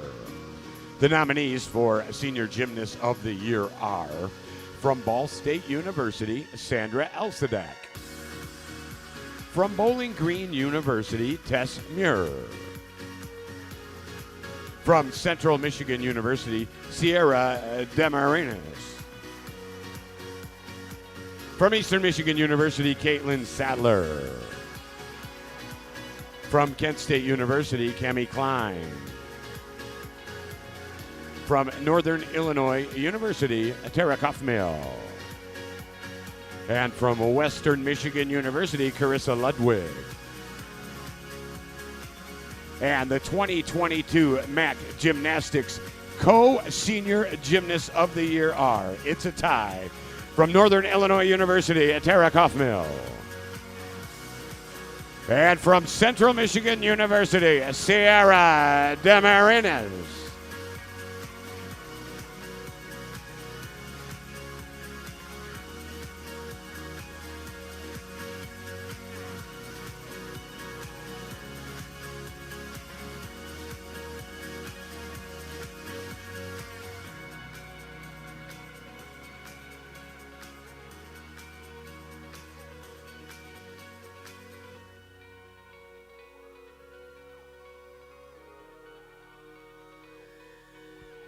The 2022 MAC Gymnastics Gymnast of the Year. The nominees are for Gymnast of the Year from Ball State University, Hannah Ruthberg. From Bowling Green State University, Taylor Jensen. From Central Michigan University, Hannah Demers. From Eastern Michigan University, Molly Paris. From Kent State University, Rachel Dukevich. From Northern Illinois University, Morgan Hooper. And from Western Michigan University, Peyton Murphy. And the 2022 MAC Gymnastics Gymnast of the Year is from Central Michigan University, Hannah Demers.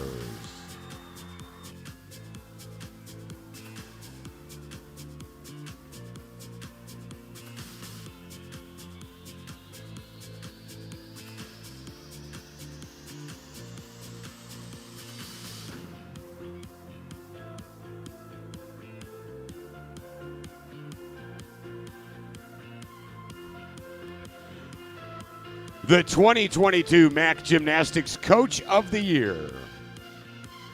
From Central Michigan University, Christine McDonald.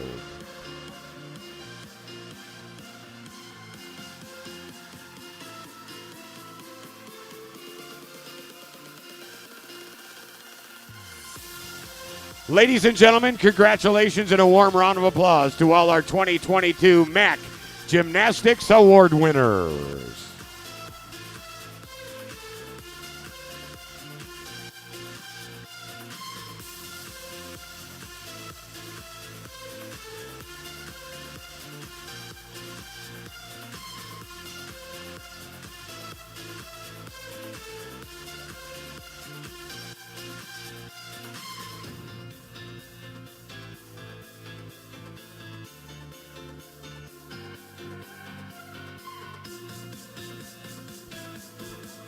And now let's recognize our 2022 MAC Gymnastics Championship Award winners. First, we'll recognize the 2022 MAC Gymnastics event finishes and medalists. First, on the vault. In third place with a score of 9.825 from Central Michigan, Sierra Demarinis.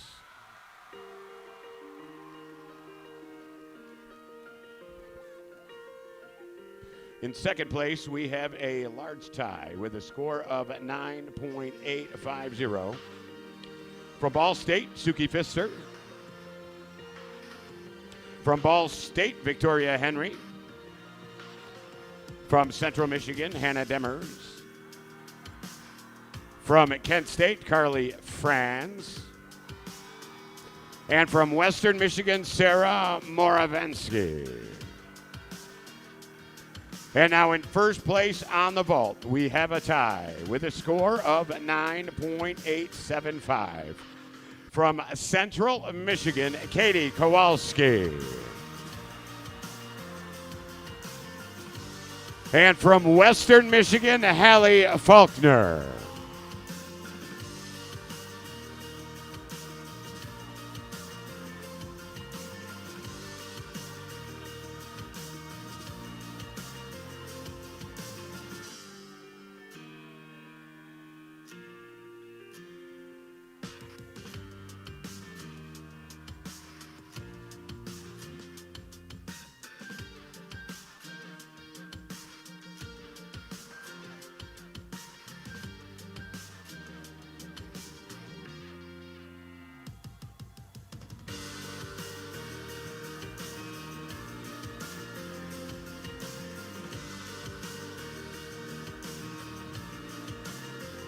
And now for the bars.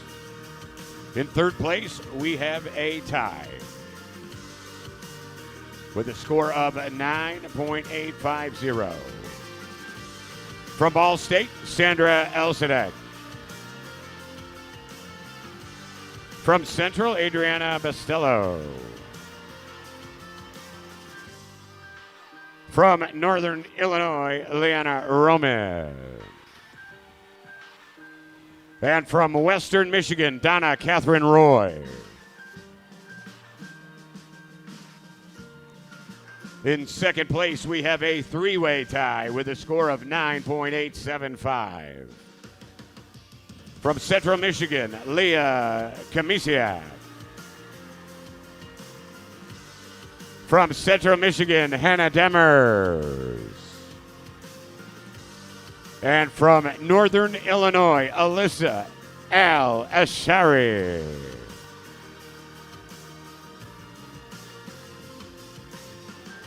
And in first place on the uneven bars, we have a two-way tie with a score of 9.900.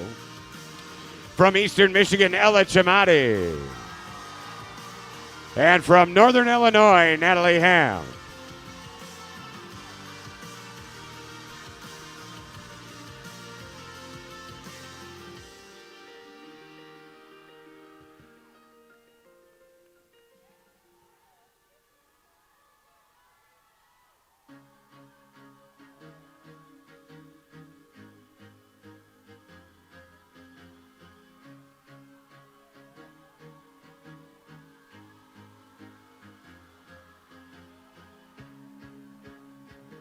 And now for our winners on the balance beam.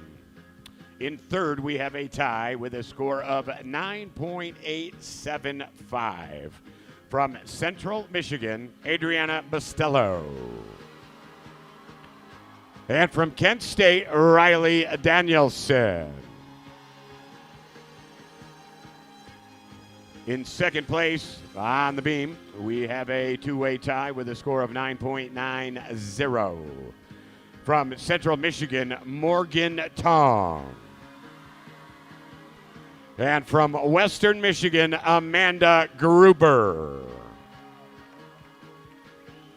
And the winner on the balance beam with a score of 9.925 from Western Michigan, Peyton Murphy.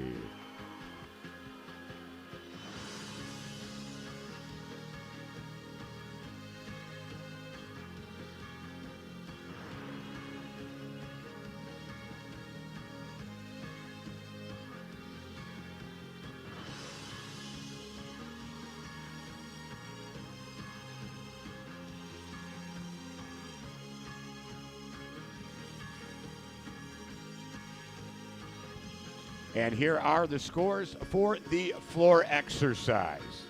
In third place, we have a two-way tie with a score of 9.875. From Western Michigan, Cassie St. Clair. From Eastern Michigan, Caitlin Sattler. In second place, in the floor exercise, we have a four-way tie with a score of 9.900. From Ball State, Megan Teeter. From Ball State, Victoria Henry. From Central Michigan, Taylor Pitchell. And from Kent State, Carly Franz. And in first place on the floor, we have a two-way tie with a score of 9.950. From Western Michigan, Peyton Murphy. And from Northern Illinois, Tara Kaufmill.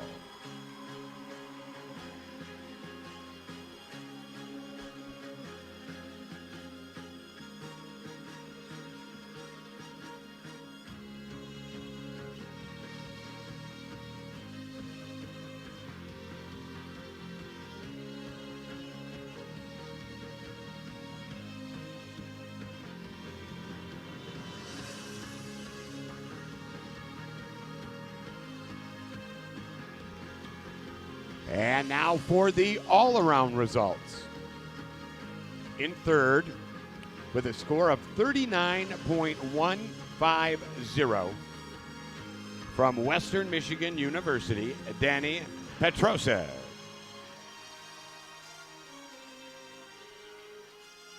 In the all-around, we have a tie for second with a score of 39.175. From Kent State, Rachel Dukavich. And from Northern Illinois University, Brooklyn Sears. And in first place in the all-around with a score of 39.225 from Central Michigan University, Hannah Demers.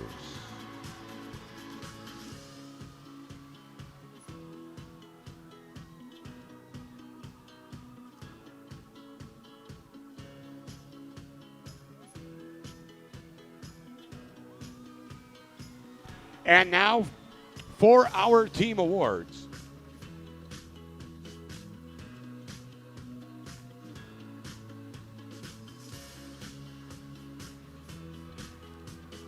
Again, here we are for our team awards. In seventh place with a score of 192.500, Bowling Green.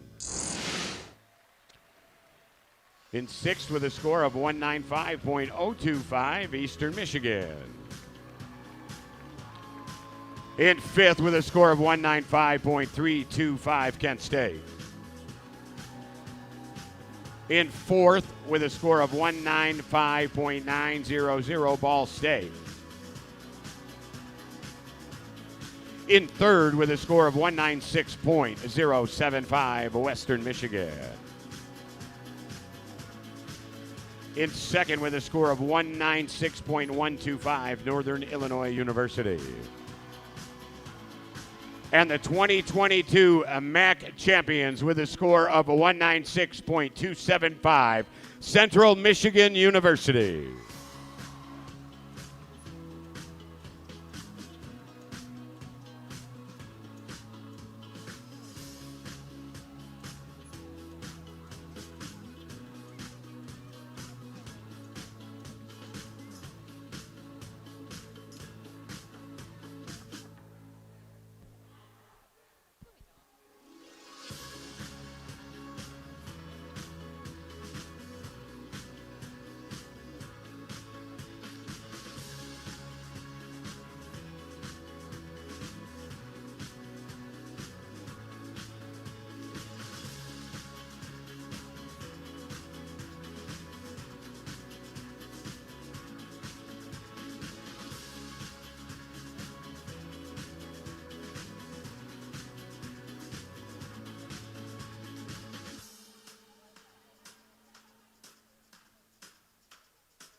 At this time, we would like to recognize each team member on the 22 MAC Championship Central Michigan Chippewas team. Adriana Hammond, Hannah Demers, Quinn Skrupa, Ashley Biglucci, Amber Muller, Taylor Pitchell, Ava Anthes, Morgan Tong, Hallie Hornbacher, Elizabeth Buttle, Elizabeth Cicerone, Katie Kowalski, Sierra Demarinis, Alicia Kolavana, Savannah Cottis, Leah Kamisiak, Brenna Hauser, and Adriana Bastello. Ladies and gentlemen, your 2022 MAC champion, Central Michigan Chippewas.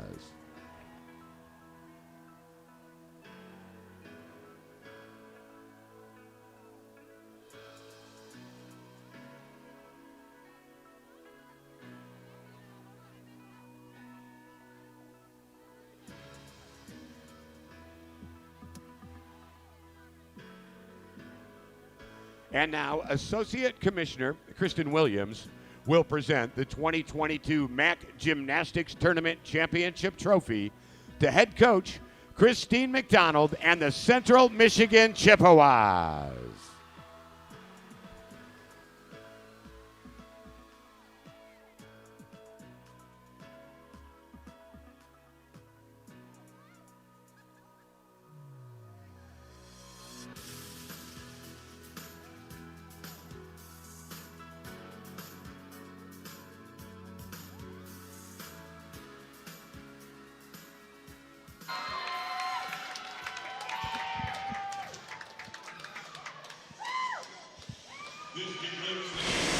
So Central Michigan wins. Yes. Now we get to throw cold water on all of it. Oh, Or if you're a Western Michigan Broncos fan, we get to give you a reprieve. This is from College Gym News that has crunched the numbers. With the 196.275, Central has not done enough to clinch a regional spot. Western Michigan, however, did hang on to theirs. That's according to College Gym News. So the MAC will get representation in an NCAA regional, and with a crushing loss at the MAC championships. The good news for Penny Jernigan's bunch, they will get another opportunity to compete, and good for them because they've earned it through the course of their season. absolutely. So, they may have lost here today, but they do still get to move on to that next chapter of the championship season. But what a devastation for Central. Happy that they won. Yeah, don't tell them for a little while. MAC champions, but don't get to advance to the regional championships as a team. So kind of double-edged sword here for both teams. Selection show is Tuesday at noon Eastern. I am sure many Chippewas will wind up individually at a regional, but certainly it's a different vibe. And many individuals from a lot of these teams will wind up. And again, that's from College Gym News. We trust their math on that, but certainly unofficial. But that is what it looks like at this point. So good news for Western, although Central does win the Mid-American Conference Championship today. So in the moment, really good day to be a Central Michigan Chippewa. And let's be honest, no one can take that away from you, and no one can take the feeling you just had, because really this is what college athletics is about, right? Creating these moments, winning championships. This is what you gear up to do. Absolutely, and they are thrilled no matter what. They have this MAC championship that they can always remember. They get the hardware, they get the rings, and they're going to go back to their school and celebrate as a group. And it's just so incredible. It's been a while since they've won. They've always come in, doing their best and at the top, but it's so great to see them finally come out on top here. So Central Michigan is your 2022 Mid-American Conference champion. For Kim Dowis and the rest of our crew, my name is Joel Gadet saying so long from here in Ypsilanti. Central Michigan comes from behind in rotation 7, quite literally vaults their way to a MAC title. Northern Illinois finishes second, Western third. Selection show Tuesday at noon to find out who all is going to an NCAA regional for sure. For today, Central Michigan, fire up. They are the Mid-American Conference champions.